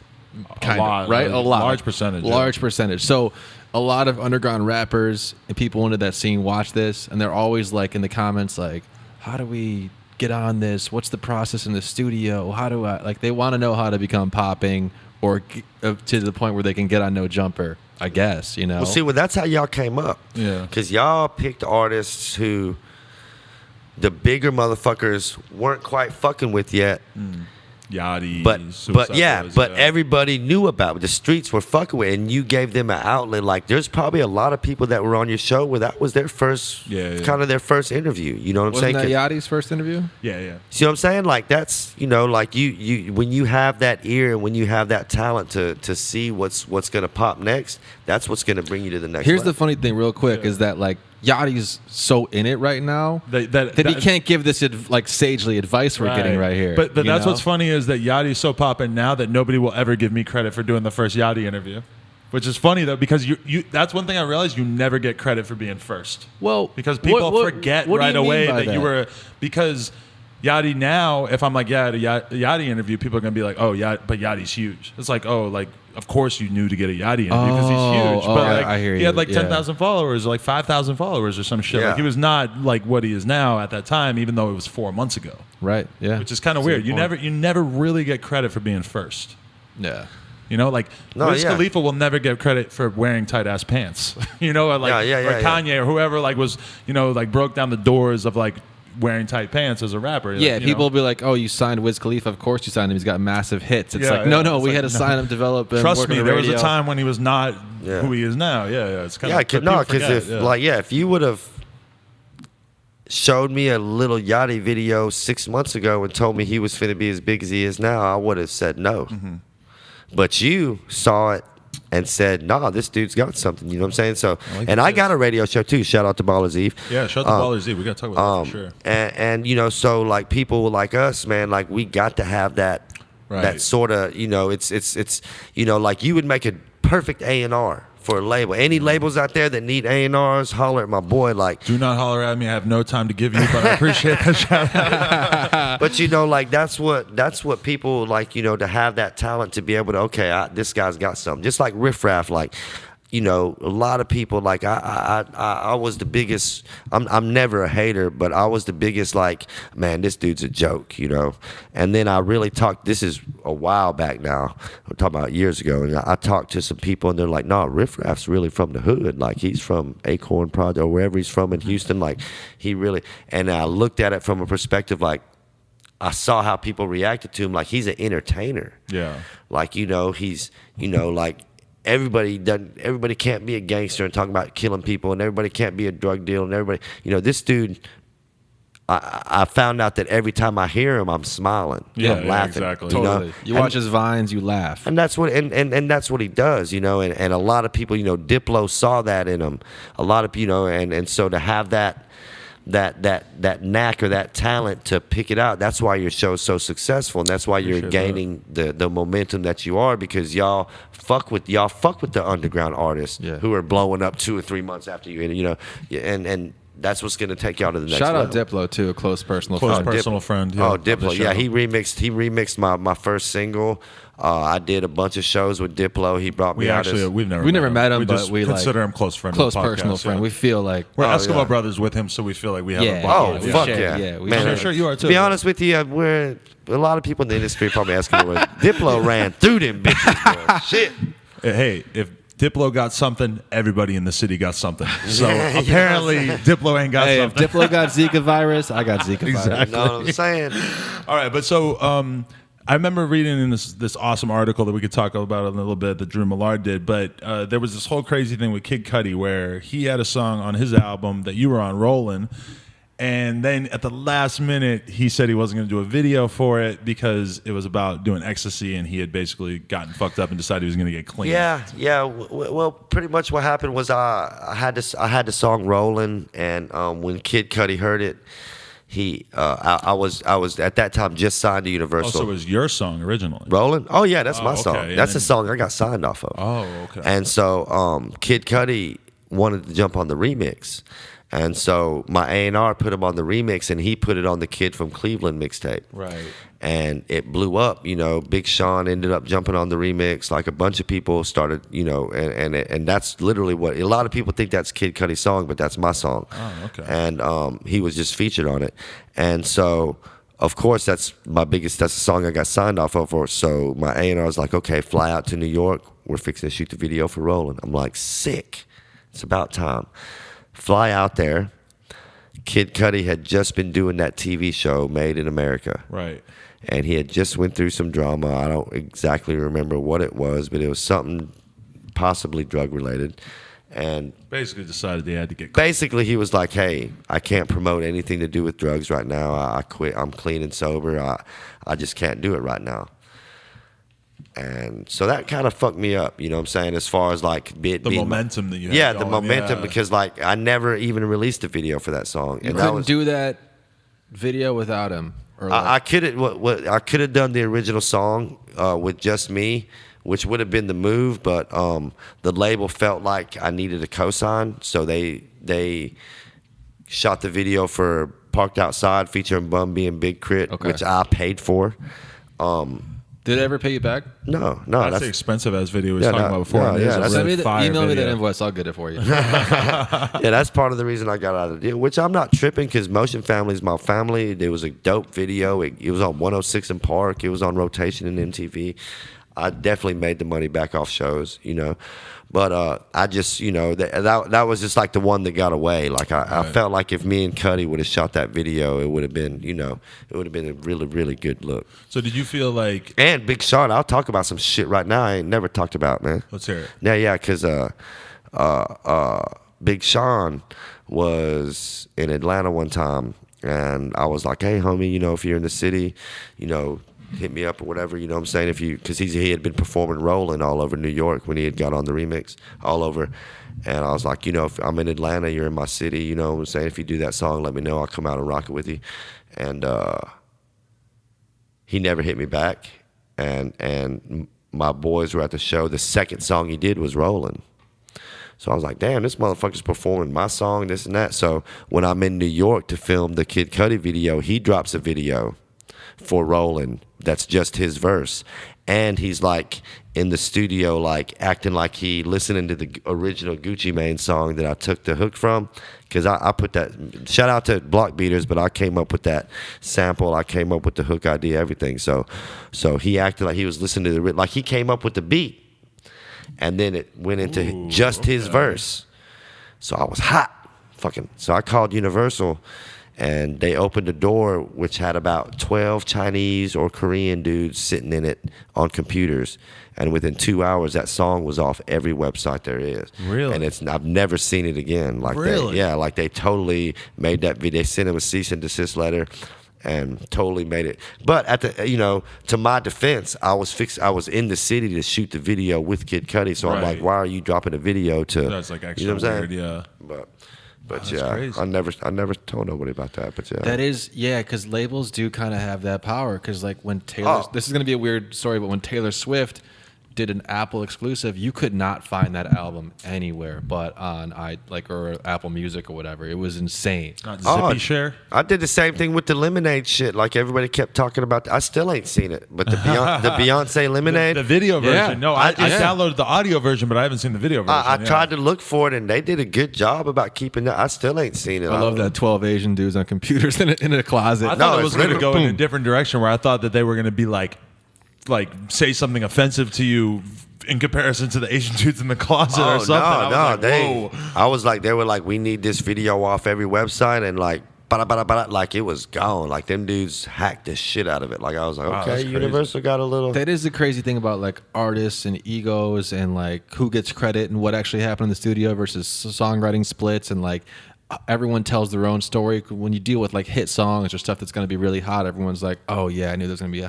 hit from the first second. But the thing about hits is that like you don't know where the fuck they're going to come from. You don't know what the hits on your album are until you put your album out, No, can the guess, street. but I still never. guess. Yeah, I didn't even push Roland. Like Roland. I had a song called "Blinded by the Light," man, and Roland was the extra song I put on there. Yeah. And what had happened was, I don't know how it works here, but in the South, everything starts in the strip club because the strip club's the only place where, first of all, the dancers get to choose their own music. So you can give a stripper, hey, here's $50, play my song, dance to my song, I'll throw you another 50 type of shit, But that's the first place songs get broken at is the strip club. They go to strip clubs, to the streets, to the radio. Yeah. So Rollin' was just a B-side song that I put out, and it took off in the strip clubs, started playing on the radios. Like I was getting 2,500 spins a week and never paid $1 to any DJ to get that song on the radio. Like it literally was one of them songs that grew legs on its own. I don't know if the strip clubs are tastemakers down here. I don't think that No, like girls it's will play like different down Skrillex here. and shit. Like Yeah, it's different down here. yeah. They'll play whatever's already popping down on. south, it's like all the cool motherfuckers go to the strip club. Out here, LA strip clubs is like girls are playing the music of the DJ they're fucking. so it was like a Getter Like this- song. yeah. Yeah, there you go. Hey, I just did a song with Getter. Really? No way. Yeah, Whoa. I just dropped a single. Shout out to my artists. I got artist Seven Mac, artist Pat Rumney, who are both phenomenal skateboarders, man. And they okay. I signed them to my label. We just dropped a track with Gutter, yeah. So Oh, I gotta That's check that tight, out. yeah. yeah, it's That's some rope gang shit. You know about That's rope real gang? rope gang shit. Rope yeah. gang, no, Jackie what's Chain is definitely rope gang as fuck. That's Yeah, just you're no full- jumper you're fans roped of in. rope gang. Oh no, I'm rope gang. I'll get it tatted on me tomorrow. Yeah. Oh well, shit. we could talk about that. I'm real with They're it. gonna go nuts in the Real with it. comments. Yeah. So let's talk about that. That Kid Cudi thing doesn't work out. Is that like? Did you feel like that was when the label like lost faith in you, or is that when you kind of like? No, I mean what really fucked me up with the labels was when Sylvia Rome lost her position because she was the one that was behind me 100%. Right. Like she was like shout out to my A&R Nigel Mack, like he was behind me too. But like it's hard to get someone to stand up and jump on the tables for you and be Yeah. like, this is like Sylvia Rome really believed in me. She believed in the project. She's the one that cut the checks. And I got a dope album, man, that'll never see the light of day. Getting Like, signed yeah. is like 1/10 of the battle. Oh, yeah. Fighting You have within your access to the label? album? I got it on a hard drive. I might leak that motherfucker. Like I got beats from Mike Karen, Diplo, all kind of shit on That's there. Like sick. yeah, Wow. like yeah. So it was like So you would know, you say any young artist has to have like a key man clause in their contract to say if the person who signed him, right? You know what I'm talking about? Like, that would be I mean, what it is like it's just I know there's so much. Like I've heard songs from artists that's never been released. Mm-hmm. You know, songs from different people that I'm just like, why deny the world that? Like, I understand, like, Yeah. I understand money and shit, but like sometimes it's just better just to give, you know, and whatever, you know, like as an artist for me, like I don't, you know, literally, realistically, right here, I don't care if I may ever make $1 off selling a CD. I don't care. You know what I'm saying? What I care about is people listening to that CD and Right. booking me for shows and downloading my shit. Like, I don't, you know, I make money off selling CDs, but that's not where I make the bulk of my money is, you know, like show money is like, for artists like me, you know, and this is for all you little young artists out there who are one, you know, like everybody can't beat Drake. Everybody can't be the biggest rapper in the world, but you Right. got so many artists that are like, you could take an artist like me who's getting $1,000, $1,500, $2,500, $3,000 a show. Okay, like say I'm getting $2,500 a show right now. Well, for a tour, I'll take $1,000 a show because I'm doing 30 in 30 days, all expenses paid. Merch too. Not including merch, not Yeah. including features that I do in every city. Right. But I'm coming home in a month with 30 bands. You do 3 tours a year, you're looking at 6 figures off of just music, you know? Yeah. And yeah, everybody wants to be the next big thing, but it's just like anything else. Like you can make a living off that. I know people that you've never heard of that make a living off music. Well, I you love know? that you got an independent label too, because like what I kind of see happening is like, just put the shit out, keep it moving, and realize that streaming revenues are going to go up and up and up. Like Spotify Exactly. is going to start paying out more and more and more because artists are going to need that because everything's the base is going to grow for all these streaming services. So it's like, There's more competition between the streaming services now too. That you got them sort of playing off each other. yeah, and someone's going to come in and consolidate all those bitches. Like someone has to. Well, then you that know? could be bad for the rates because if fucking Apple buys Tidal, like Kanye's trying to say that they should right now, then all of a sudden Tidal and Apple aren't competing anymore. You know, like if Facebook were to get real serious about trying to be a home for like creators of online video, that'd be really good for me because then you'd have YouTube and Facebook competing. Whereas right now it's just YouTube and like Exactly. Facebook, you can't make any money, so it's not really like a home for creators in the way that YouTube is. Tidal and Apple are sort of like theoretically pushing the budgets up, but in reality, it's like they're pushing the budgets up for Rihanna and not everybody else. Yeah, exactly. Yeah. No, crazy. I see it going up. I see streaming revenues going up for artists, and I feel Well, like, and I see, you know, and especially like when you talk about like gotta live cover it. shows, concerts, you know, yeah, like there's going to be a lot of people who want to see, who might not have $100 or $200 to pay for a front row ticket to a concert, but they can stream it for $10 and see it. You know what I'm saying? I definitely see that going up. Like, you know who does that is actually Jared Leto. does he really? Yeah, 30 Seconds to Mars. Like he has a thing called the, like I don't know, Vert or something like that. And he'll sell like online tickets to watch like a really nice stream of his show or whatever. And his fans are like so cultish and so dedicated, you know, that he's doing really interesting things with his whole fan base. Jared you know? Leto? Crazy guy, yeah. What does he sings? Yeah, 30 Seconds to Mars is a rock band. You know him as an actor, right? Yeah, I know him as an Yeah, actor. so but he really sees himself as like this like serious That's the Joker, artist. ain't it? That's the Joker in Suicide Squad, yeah. Oh yeah, man.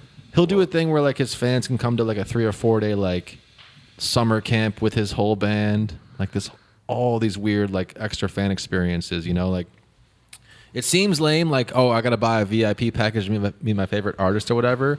But if that VIP package includes like, exclusive merch, early access to the show, watching the show on stage, like chilling with the band, getting Snapchat, like those experiential T-shirts, things. picture ops, yeah. Yeah, it's motherfuckers crazy. are do, man. I'm telling you, motherfuckers would do damn near anything for a picture nowadays, just to post. Like it's crazy, you know, like It's a real currency into itself. now. Instagram shit, boy. They love it. Hey, but so this is a question: is that you came up in an era in which like the label cosign was much more of a big deal. Nowadays, you as an artist would be more like organically building on SoundCloud or building up your profile on YouTube or blah blah blah. Do you think that you would have prospered better in that era if that's when you had came out versus like the fact that you were trying to go with the label route in a certain way? You know, from someone like me in that era, like getting a deal like that is sort of like getting drafted to an NFL team. Even then, there was people doing the underground thing, There was people doing the underground thing, man. It definitely, and I always felt like people talk about, oh, fuck the label, I'm gonna stay underground. I felt like they said that just because they couldn't get a deal, right? Yeah. Like because now it's different, but back then they was cutting checks. You know what I'm saying? They were, if you got just by me saying I was signed to Universal, I could get booked at a lot of spots just by that. It's not like that no more. But like back then, I equate it to like, it's like getting drafted. Like, okay, I'm a rapper. This is what I want to do. I'm trying. Okay, I'm underground, sort of. But when you get signed, that's like getting your NFL contract. Like I'm official. Right. Even though now we all know that that's not. That's just another stepping stone. Same thing with the NFL contract. You break your ankle, you're fucking. How many okay, in that era, like Lil Wayne put out like how many mixtapes between like 04 and 08 or whatever, something crazy, right? But like, was the label encouraging you to do mixtapes? Were you just kind of saving it all for the album? Was it a whole marketing plan in place without mixtapes? No, the main thing was they wanted you to do mixtapes as long as it was songs that wasn't going on your album. Right. Like they liked it. Like they acted like a lot of people acted like that. Back then, it was. Back then, on a for real, a mixtape was when you rapped on other people's beats. Right. You know what I'm saying? Like, so like you look at my first mixtapes, like I might have 3 or 4 original songs, but I'm rapping on other people's beats. That was a mixtape. Now, a mixtape could be all your own shit, and you're just, But back then, a mixtape was a mixtape. You're rapping on other shit. You're rapping on industry shit. I'm rapping on Jeezy beats. I'm rapping on whatever. 50 Cent came out doing that shit. He was kind of the first big dude that really made the mixtape thing seem like this huge thing, and he was rapping over all these old school R&B beats and shit. Yeah. Different shit. Like like it's a different feel for sure. Yeah, and it's sort of like like I know a lot of people that got radio play like that because they would play just say 50 Cent, they play a 50 Cent song, but then the second verse they're rapping because you could, and they turned it into the radio station and they're local and they were getting spit, so, it was like now a mixtape is pretty much just an album that you're putting out that's not for sale. Like it's a free album, I guess my question is, do you feel like the label ever stifled you putting out shit, or could you get whatever you wanted out whenever you wanted it, or did you? They really didn't. They really let me put, like, I had full creative control. Like, they would let me put whatever out. And like I said, as long as it wasn't for the album. Like if I spent $20,000 on this beat out of my budget, then no, I couldn't put that out.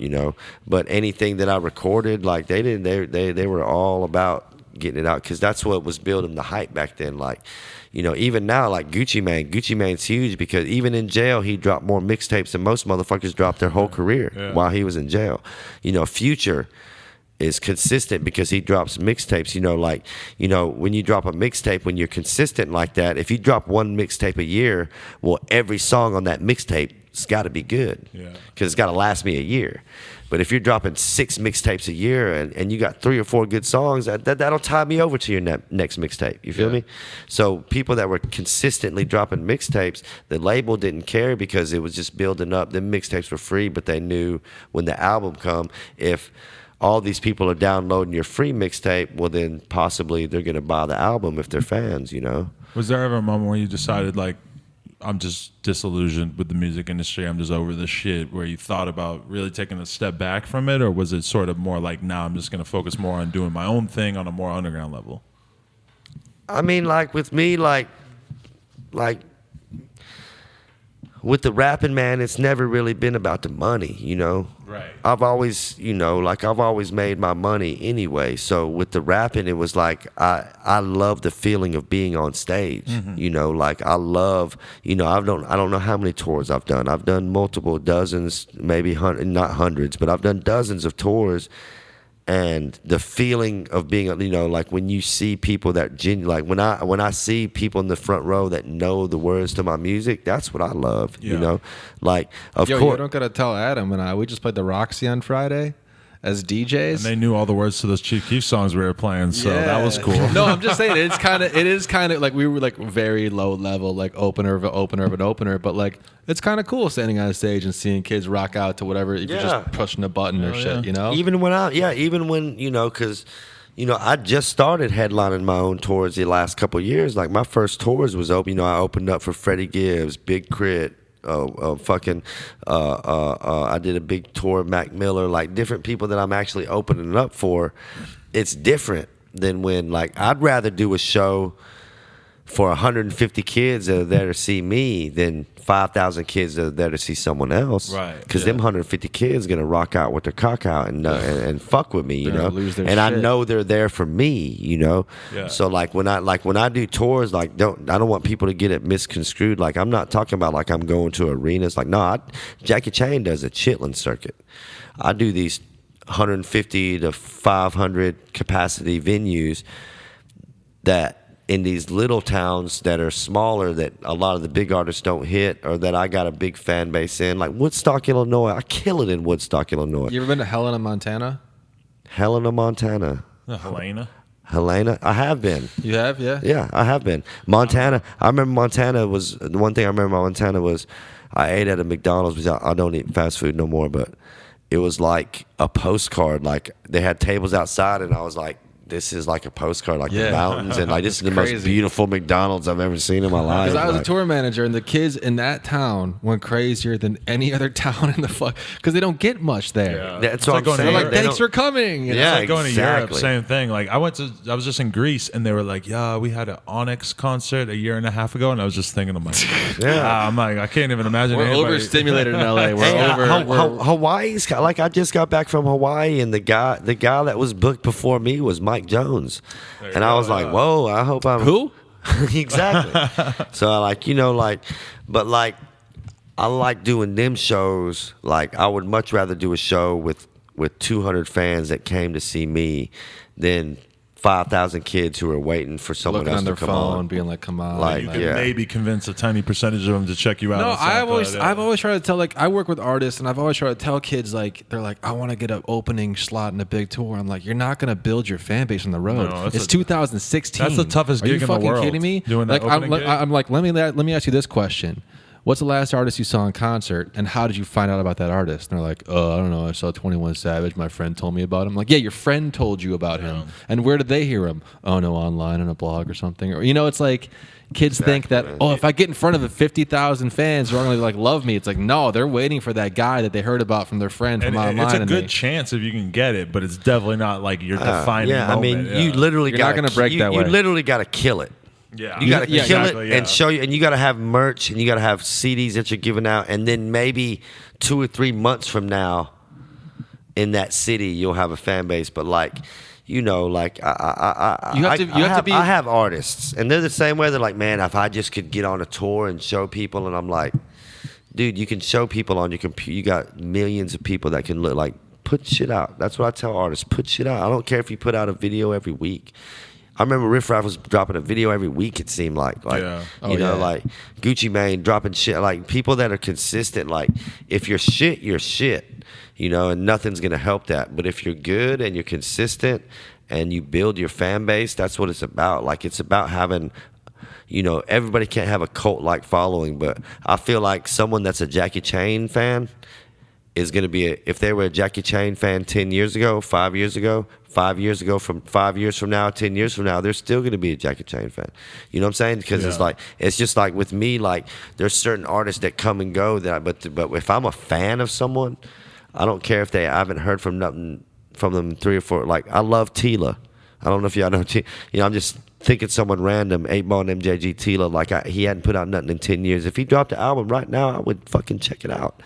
Because I'm a fan, and it's about building your loyal fan base and not just having a fly-by-night one-hit wonder. It's about building a loyal fan base, and to do that, you got to be consistent. Yeah. Which is a problem for me, because I drop music, but I don't drop it as consistently as I because it's used not to. your number one moneymaker. Because you Right, have other shit yeah. going on. But you Exactly. probably always kind of been like that, where even at the height of the thing, you were like, whatever, I'm gonna fucking sell dope, and it's all good. Yeah, it was like, you know, like even now, like I love what I do, you know, like I love doing the music, but like, you know, I'm doing a lot, like shout out to Yellow Wolf and Slamerican, like they just, like I'm coming up with their strain right now. Yellow Wolf wants his own strain. Oh, okay. You know, and I'm working with Dr. Dina on some shit and different people. Like I'm all about, you know, I did my thing in the right. Like my thing is now I want to win the Cannabis Cup. I Really? don't know. It's just something in my mind. Like I want to win the Cannabis Cup. But so you're heavy with like the weed growing shit to the point where you could see that sort of thing happen. Oh no, yeah, I'm in it. okay. I'm in it. Like Really? yeah. Like, So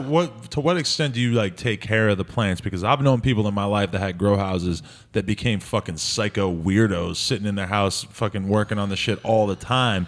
And then on a certain industrial level, if you're going to be making 100 pounds a month, then you got to take a step back. Yeah, right?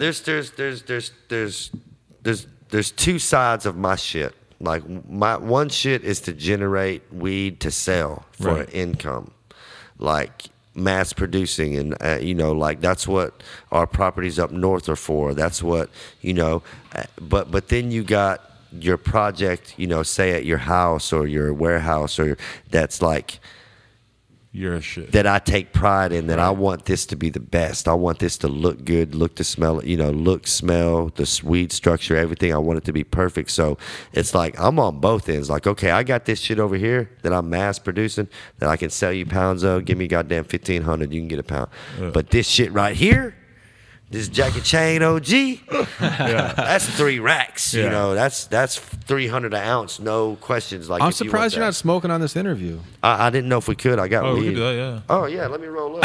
Shit, I would have been Great, yeah. rolled up Oh, in shit, this yeah. mother. I actually thought about it before. I was like, maybe I'll roll a blunt, and then I was like, man, I'm No, I fucking brought 5 some. beers in. I'm kind of drunk. I yeah. actually grew this right here. I brought this. This is some shit I grew, so it got crushed in my pocket. So but yeah, people probably want to know, like, how do you smoke? Are you a dab guy? Are you a blunt guy? Like, how do you get down? Man, I'm a dab fan. Like I'm into the dabs, but We're about to get real high right now yeah, because we're already over an hour in. So this blunt is going to be the thing that caps us all off. like as far as like old school, like I feel Maybe like Rosemont will hit it. I feel like with the dabs, it's like, and we can smoke this after the interview. It don't matter. To Oh me. no, we could do it on here. It'd be great. Yeah. The thing with dabs is it fucks with my tolerance. If I do 3 or 4 days of just hitting dabs, I smoke a blunt and I don't really get high, and I Right. want the dab, like, and I don't like the I'm a flowers guy. I'm a natural guy. Like I love wax. It's cool, man. I fuck with it. It gets you high, but everybody's like, oh, I smoke a dab. It's like I smoked a blunt in one hit. Like it's not like that. Like I still got to take 4 or 5 dabs to get high. I got to light a torch like a crackhead. I gotta, you know what I'm saying? Like it's a process. Adam just burned himself. Burnt myself You know on what the I'm saying? email. Yeah, like He with was the smoking crack. yeah, And- with I the- was hanging out with a porn star that Smoking had the email crack just with her. sitting there like all casual, like it's no big deal. I'm like, you got to take that thing, put it in the corner so people won't fuck themselves up on it. Exactly, man. It's like I remember I did a show in Atlanta, and this was back when we didn't have the little torches. You had the big ones that you filled in like the Yep. like a My homie so, still got that. Like They a still got welding Home Depot, torch? yeah. yeah, like for Oh, like yeah. for soldering iron and shit. Yeah. Jesus. So I was in the club, and you put that mask down. You got to use this was like this was like 5 years ago in Atlanta. So dabs wasn't even 5 years ago, it was a mystery. I remember about 5 years ago seeing my homie do it for the first time and being like, "What the fuck?" Yeah, and so I'm doing a show in Atlanta, and the way it's built up is the VIP is behind the stage. It's just and so I'm back there taking dabs, and so I'm seeing people start tweeting Jackie Chain's freebasing in the club, and I see how it looks like because I brought a little glass piece. It was a little glass piece. I got this big ass torch. Blowing out this big cloud of smoke. So the first thing I had to do when I got on stage was like, "Hey, y'all, this is called dabs. Yeah. It's a new way to get high. Y'all will hear about it real soon, but I'm not back here freebasing coke." Even in my the past couple of years, I've seen it where we had white girls over the house and somebody will be doing a dab and they'll be looking at him like he's doing crack, like they expect him to pull out a rock. Oh, dude, my black friends in Bama, they still and it's partially my fault because the ones that I do let hit it, I give them such a big glob that they almost always throw up. Just because that's what you do to a first time. Make 'em Someone that throw ain't never up. dabbed, yeah, you make them fucking But yeah, I gotta they're- take you to the Nexus Social Lounge down the street. This is Dab Bar that my homie owns. It's fire. dude, anything like that, I'm with, man. I got you. Don't worry. Yeah, I'll I probably was take already you thinking me and you need to hang out more because we got a lot of the same tendencies. You know what I'm saying? yeah. Porn stars, weed, fucking, drunk. You know? No, but that's so. All right, can I tell you? I was going to say this before, but I wanted to tell Roseman. This is my story about how I met Jackie Chan in real life. It's crazy coincidence because I've been listening to him 2007, 2008, whatever, when he started popping up on the blogs. I was sitting in the Uber with my homies. We're all drunk. We're going to fucking Black Bar, which is where I met Gangsta Boo. Love Shout Black out Bar. Lola. Shout out to GB. We got an album coming out. Shout out to GB. Ooh, I'm gonna bang that hard. But so they're playing in the Uber. It's not our music. It's the fucking Uber driver's music. But they're playing Rolling with him and Kid Cudi. And I just start telling my friend, I'm like, yo, you know who this guy is? This guy Jackie Chan, blah, blah, blah. He's a rapper. And I was just telling him about it. Then we're standing in the bar 10 minutes later, and he walks by. I remember that. And he catches eyes with me, and like, because he realizes I'm just staring at him like, is that seriously him? I was just talking about him 10 minutes ago, and he catches eyes with me, like I know him or something. And I'm like, dude, what the fuck? And then I realize that he's part of he's with Gangsta Boo and her whole crew.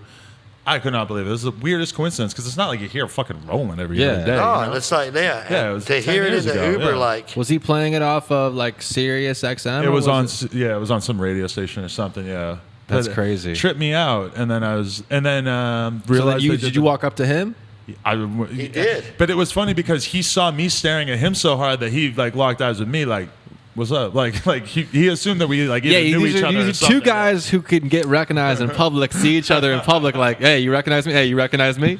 well, in LA, and you know, like in the South, you know, I'm a fucking legend, like motherfuckers. Right. But I love how polite Jackie was too. He's like, I didn't know you could smoke on this show. Oh no, yeah, yeah. No, because I did his radio show. So how'd you end up doing a radio show with Gangsta Boo? Because I did not know that they were friends at this point. That's when I realized. I've known Gangsta Boo a long time in Atlanta. Like we was cool, man. Like, and what happened was DJ Dirty. Shout out to DJ Dirt, man, one of my best friends. He had a show called Ballers Eve that was in New York that started since '03. Like when I was signed to Universal, they gave me 5 places I had to go to when I was in New York for interviews, and that was one of them. Ballers Eve. Like it was a big deal, and so.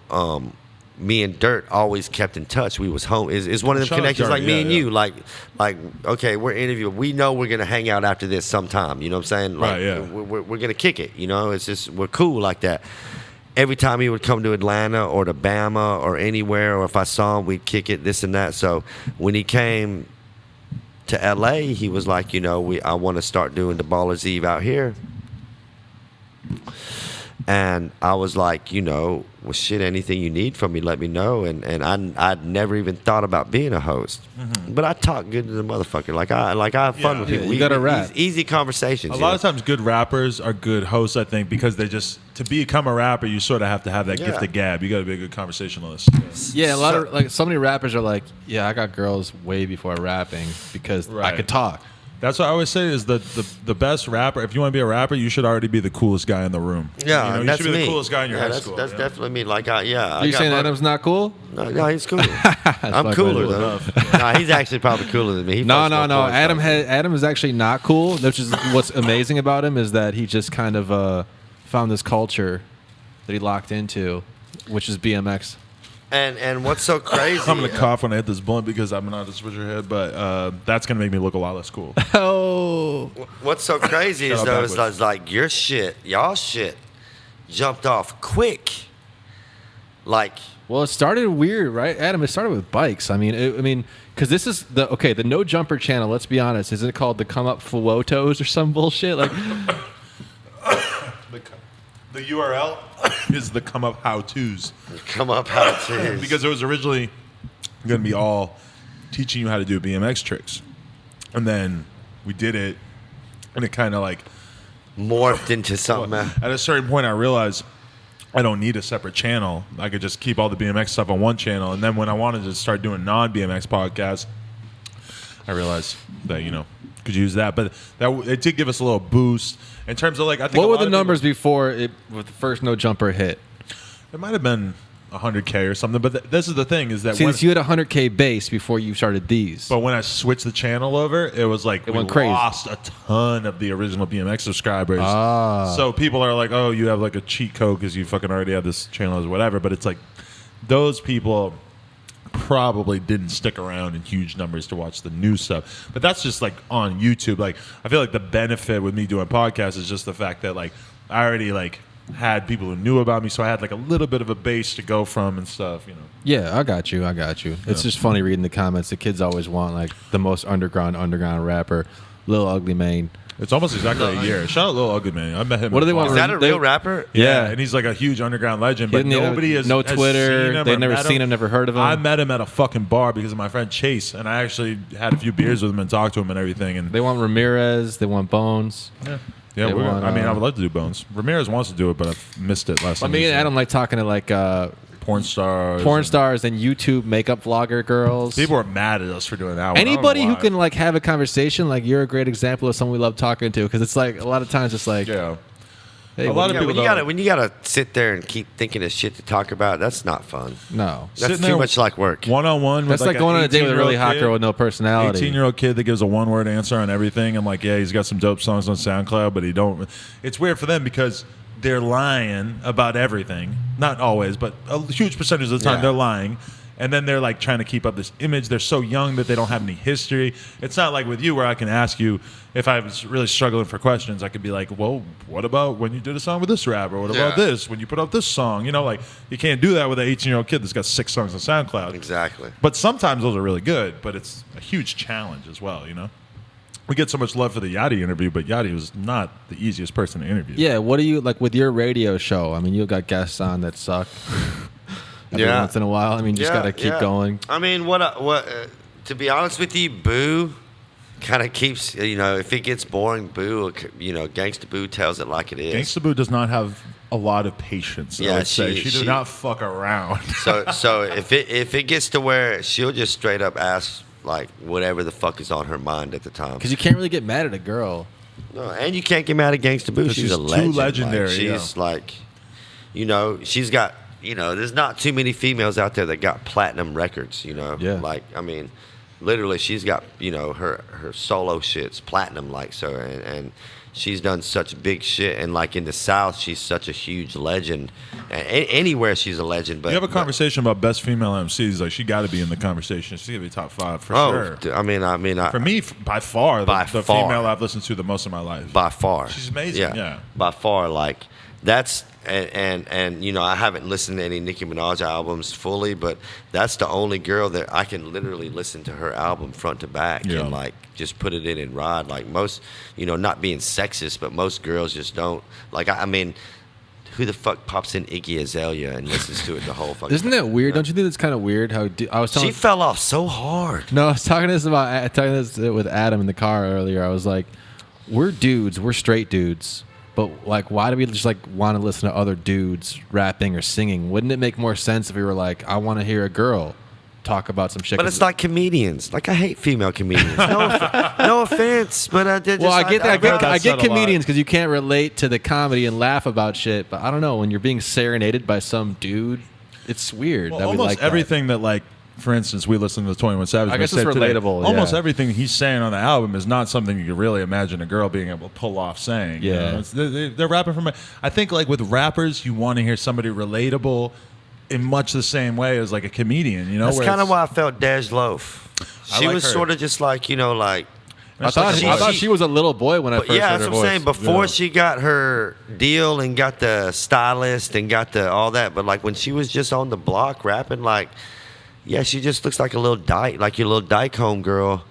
That's fucking the girl you But want to she's fuck. But actually, have you seen her in like thoughty pictures? Like she got a banging No, body. no. I know. Yeah, I didn't. Yeah, she's banging. No, she's banging. Shout out dude. Lil Durk, man. He was in there for a minute, I think. Yeah, I think so. yeah. They did that song together. Who the fuck is Lil Durk? On my show. Lil You Durk. don't know Lil Durk? That's a Lil Baby line, I think. Oh, really? Yeah. But I want to say this: is it's hard out here for a white rapper, like a huge mainstream white rapper on their second album, because Macklemore was the biggest rapper in the fucking world on his first album, and his second album went largely ignored. Does he got a second album? Yes, I exactly. didn't know. Well, see, that's just, if it's funny about white rappers, because like white rappers, like it's kind of like a little society that we got. Like I know, like You partially identify as a white rapper. because in the South there's no Asian. Like I'm gonna be honest with you, I didn't get no Asian love till I got here. That's part of the reason I moved here. Like when I moved here, I was getting booked to host clubs, and I'd show up, and it's all Asian clubs. You're like hosting a party at UCI and shit. Yeah, on the like you know, like I'm doing like And those guys got money. Yeah, like I'm doing shit with like my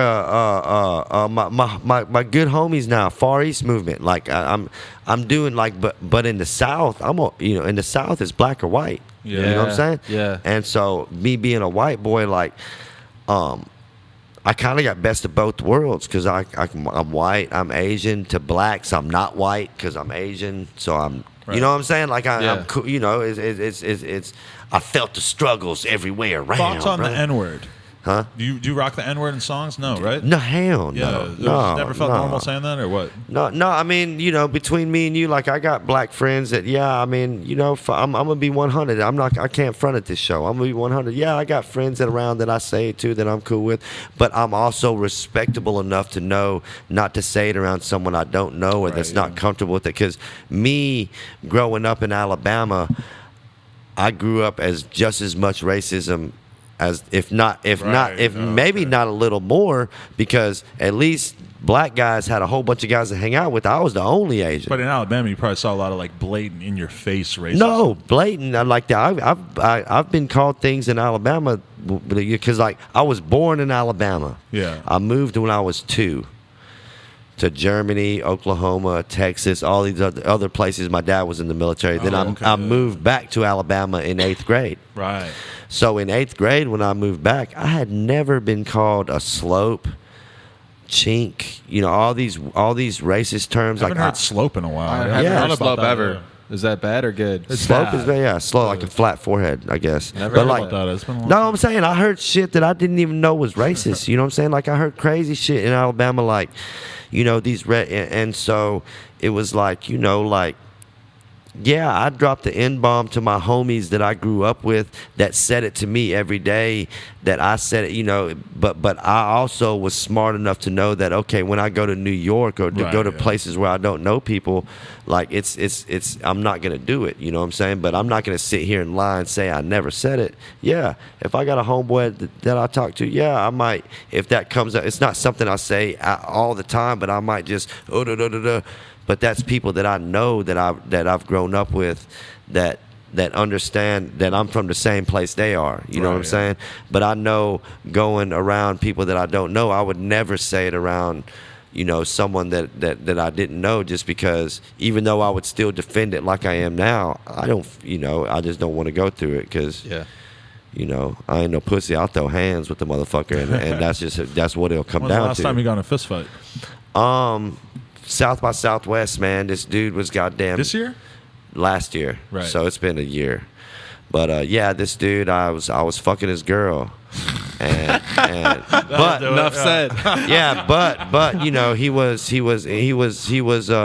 know, when I was in LA, he was all like, oh man, you know, this and that. And as soon as I got in the plane to go to South by, when I see you, motherfucker, it's on this and that. On Twitter or something? On texting you. Twitter and Is he a Instagram. rapper or a regular ass dude? No, he was a manager of a rapper.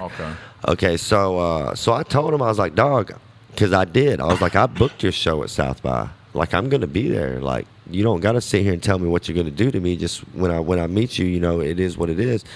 And so my manager, shout out to Peanut, man. My manager, we were at South by, and he was like, hey man, you really want to fight, dude? If you see him, was you really gonna swing on him? I'm like, yeah, motherfucker, I told y'all I was. You know. And he's like, okay, because he's right over there. So he just pulled my card. I got to do it now. Yeah. You know what I'm saying? So, yeah, I walked up to him. I two-pieced him. Goddamn, you know, he was bigger than me, but he wasn't no fighter. You know what I'm saying? I've been to prison. I grew up fighting, dog. Like, I'm not sitting here saying I'm the best fighter in the world. I'm not. But if you don't know how to fight, I'm going to fuck you up. Right. You know what I'm saying? Or if like, you don't have the confidence to be the first dude to get involved. yeah, you because know? I'm little. My whole secret weapon is the first punch. You know what I'm saying?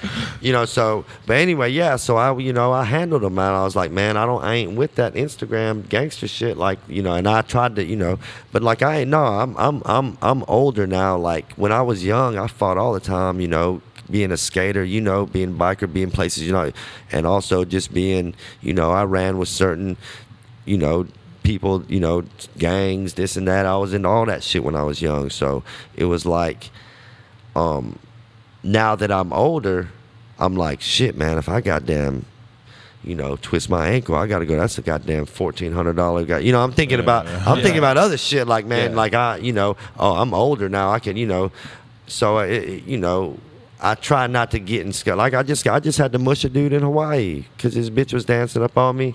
I grabbed the ass. He wasn't mad when the bitch was dancing on me, but when I grabbed the ass, he gets mad. I just had to mush him a little, just face mush him and let him know. You know what I'm saying? But it is what it is, man. Like I don't want to fight, but shit, I ain't finna back down from shit. Yeah. You know what I'm saying? Like, you know. Let me ask you this: you get in the whip right now, you're gonna drive somewhere. You got a half hour. What are you listening to? UGK. Really? Or to be honest with you, I don't listen to too much rap, man. Like if I do listen to rap, man, I love, like, you know, the older shit. But like I'm more like, man, I fuck with Skinner. You know, I jam like when my plants, when I'm watering my plants, it's Skinner, Jimmy Buffett, CCR, Sublime. You know, I love reggae, man. I might rock some Collie Buds. But as far as rap, I don't play rap for the plants, man, because it's so like I think it has an effect on them. Oh yeah, 100%. Oh yeah. Like the vibes, like I want to give off the good, like sort of like just like in Hawaii, loco moco. Like I just want like good vibes, good feeling music. Whereas rap, I feel like, you know, like it's a little too. I just don't listen to too much rap, man. Yeah. I don't know. Like me, like I get high and listen to all different kind of shit, man. Yeah. You know? When you guys chill, you're gonna need to have separate headphones on, because I was playing Adam Led Zeppelin in the car, and he said, "What was the quote?" I said, "This is trash. I don't like it. I don't know." I've never liked Led Zeppelin. I'm not like, a big he said- Zeppelin. As soon as he said CCR, I like CCR. See, I'm not a big Okay, Zeppelin. I'm not a okay. big Zeppelin fan either. Like I don't like the Eagles. I don't like Zeppelin. Like I'm more like Southern, like deep Southern. Like I love the blues. Like I love Etta James. Like Sam Cooke. I like Jackson Brown. What do you Jackson think of Brown. early Kid Rock and also late Kid No, Rock? yeah, hey, that's crazy you say that, man. The reason my hair is long is because of Kid. Like I listen to Kid Rock grit sandwiches for breakfast. See, people like don't the know that Polyfuse method, Kid dog. Rock was cool. Dude, Kid Rock. No, I still love Kid Rock, and Dude, I've always loved Kid Rock. Yeah, what a lot of people don't know, Kid Rock started rapping with Too Short. Like Kid Rock was a real rapper that really rapped about shit like that I was going through, like dropping acid and fucking drinking Jack. You know, like Polyfuse method, grit sandwiches for breakfast, all that shit. Like Kid Rock was, I'll say it to anyone, was one of my biggest influences. That's why I grew my hair But out. with the current Kid Rock phase, the very country phase, He's like super Southern. He's like a Trump supporter, Republican dude now. Yeah, I mean it's a progression, man. Like, you know, like me myself, it's sort of like Yellow Wolf. Like Yellow Wolf is my homie. He's tight. He raps like a motherfucker, lyrical, bada bada bada bada bada. But he put out some good Southern songs, some good Southern sounding rap songs. You know, because that's what you got to understand. Like where we're from.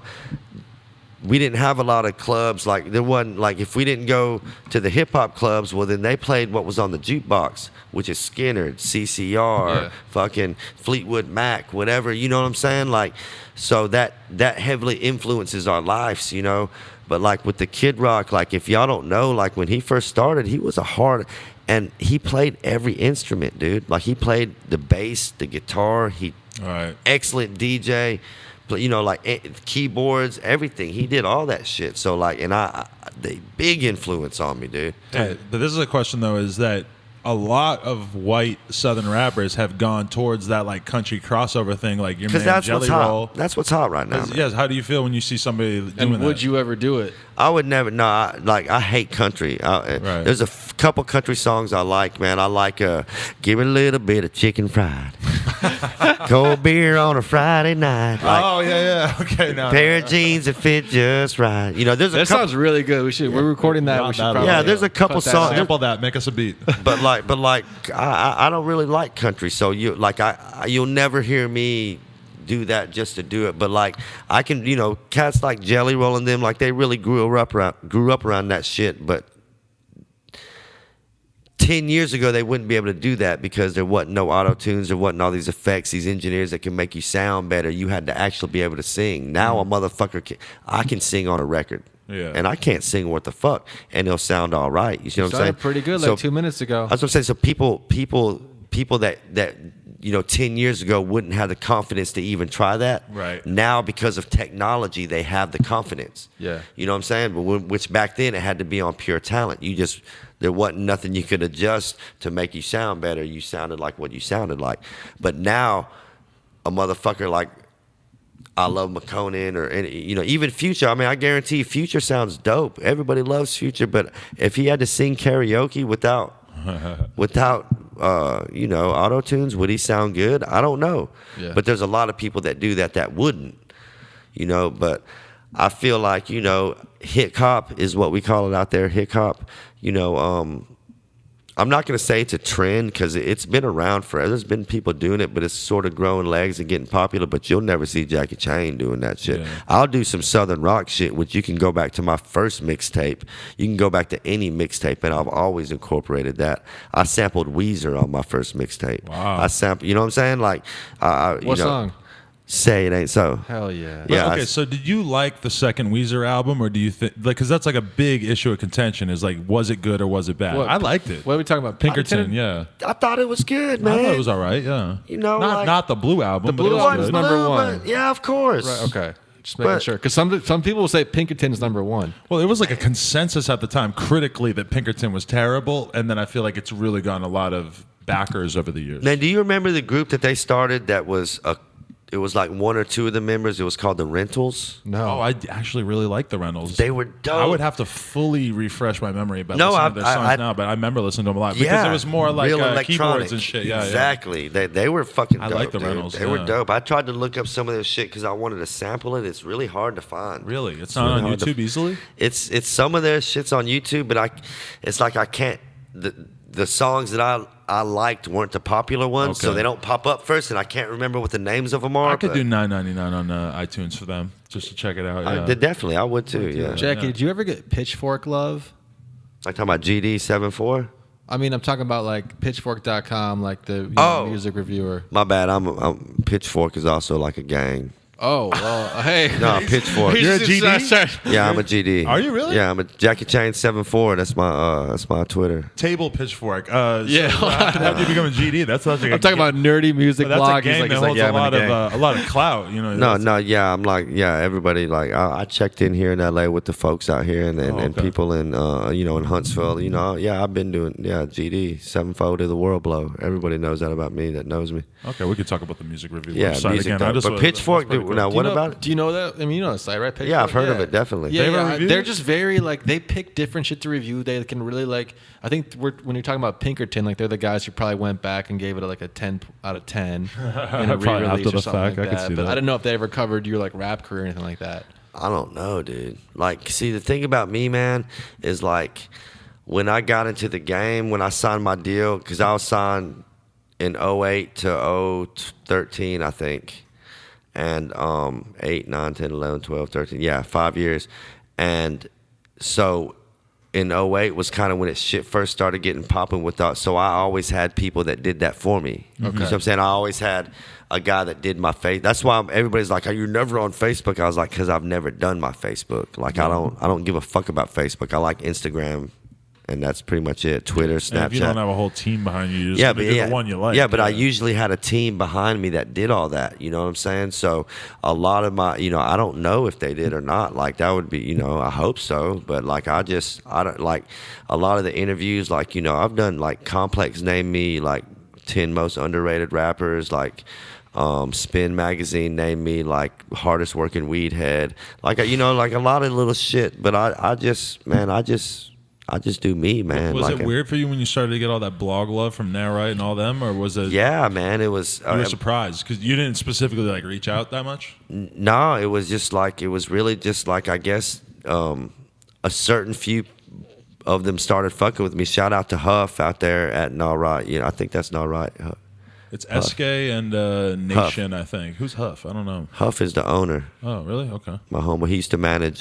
He actually managed No, he's the owner of On Smash. My bad. Right, there On you go. Smash. That's I knew. I was trying On to think of it. Smash, Yeah, on yeah. Smash. But yeah, like shout out to Huff from On Smash. But like On Smash and like a lot of these other blogs kind of were the first ones to start fucking with me. And Nah Right too. Yeah, Shout yeah. out to Nah Right. They fucked with me heavy.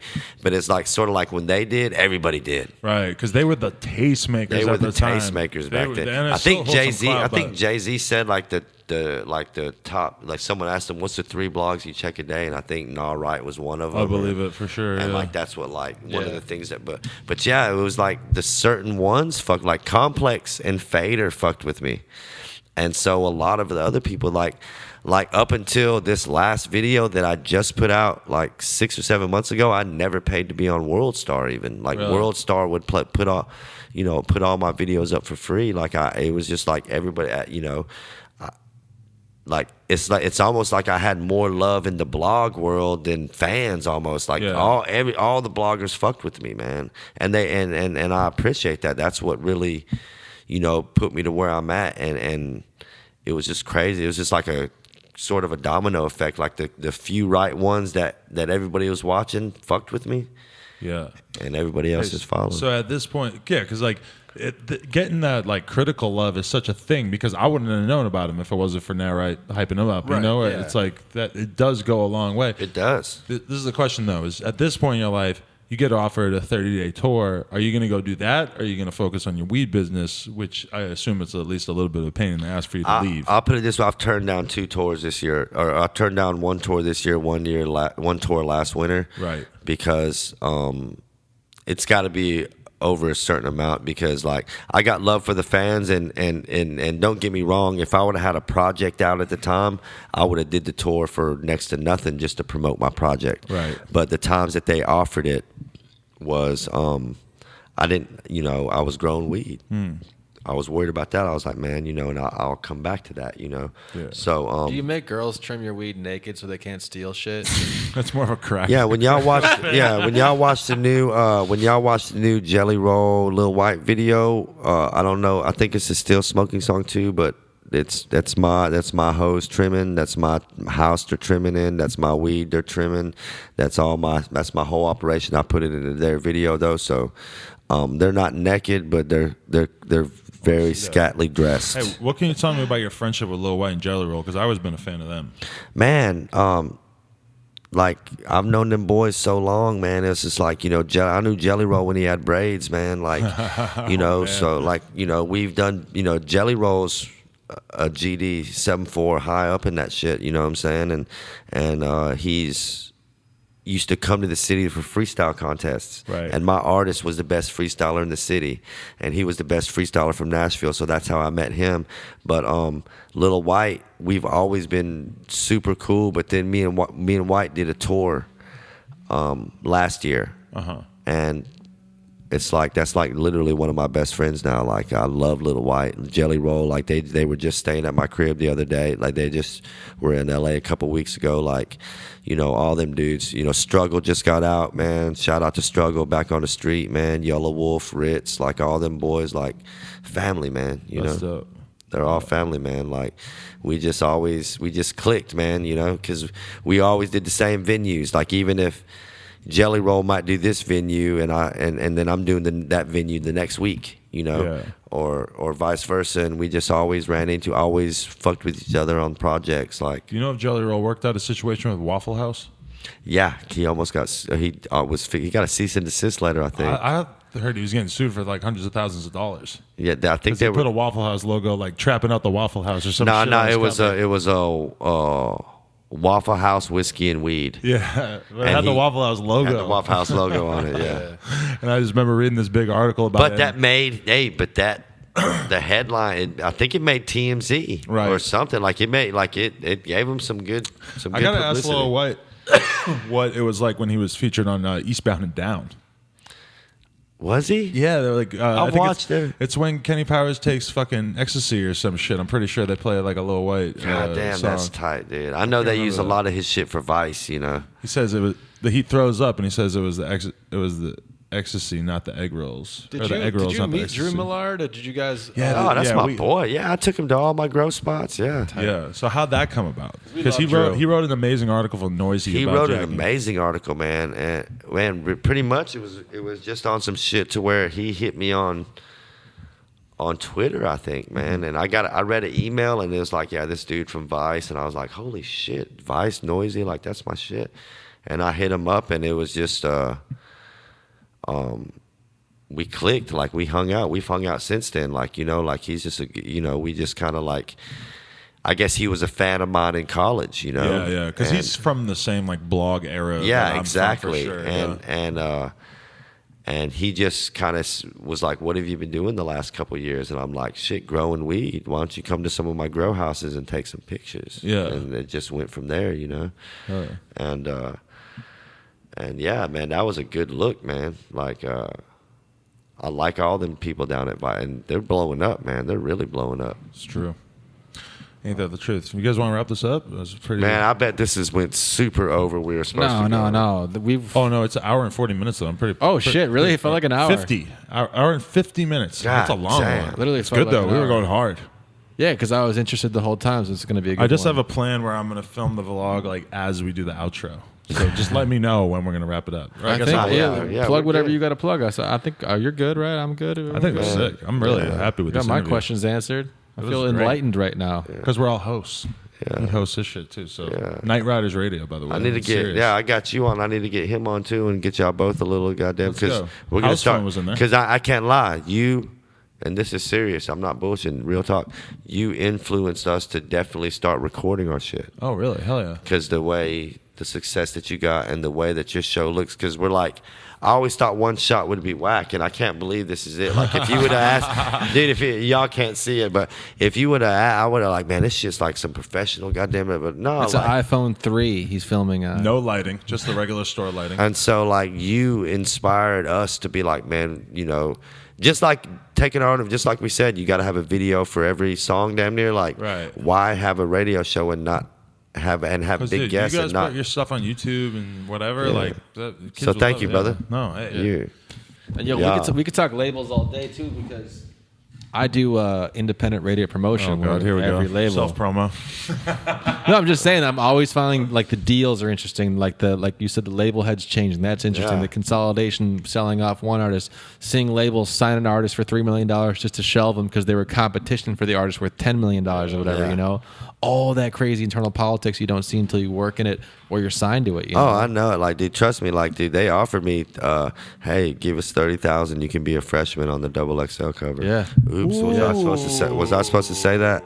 Okay. Yeah. I don't know. That's crazy. But Wow, yeah, that's definitely I told something. him to go fuck yourself. Like, I don't like if. Well, did they do it? They want you to buy advertising for yourself in their magazine, or did they No, just it say was it like, that hey, we blatantly? got 2 slots left for the. We'll get into that later. Yeah, Next okay. episode. Okay, man. next You know what I'm saying? episode. Tune in next Yeah. episode, man. All right, so this has been the Jackie Chain interview featuring Robesman. What up? 2 hours pretty much. God damn, we've been talking our ass Non-stop off. heat. I couldn't believe it. It was fucking awesome. We covered so much shit.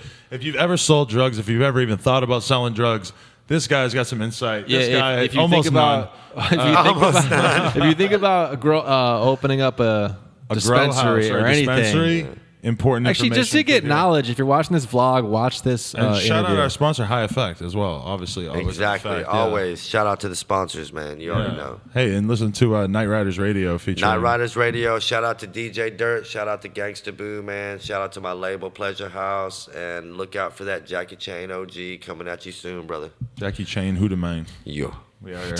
All right. So, hey, to the podcast viewers, thank you very much for listening. Jackie, thank you very much. Well, Hey, you got man. the information on the screen if you want to follow him on Instagram or Twitter or whatever. Thank you very much for an amazing interview. Hey, always, brother. Peace. There you go. That is it. They did go about that. 12:30. Oh, okay. Oh, it's Good interview, man.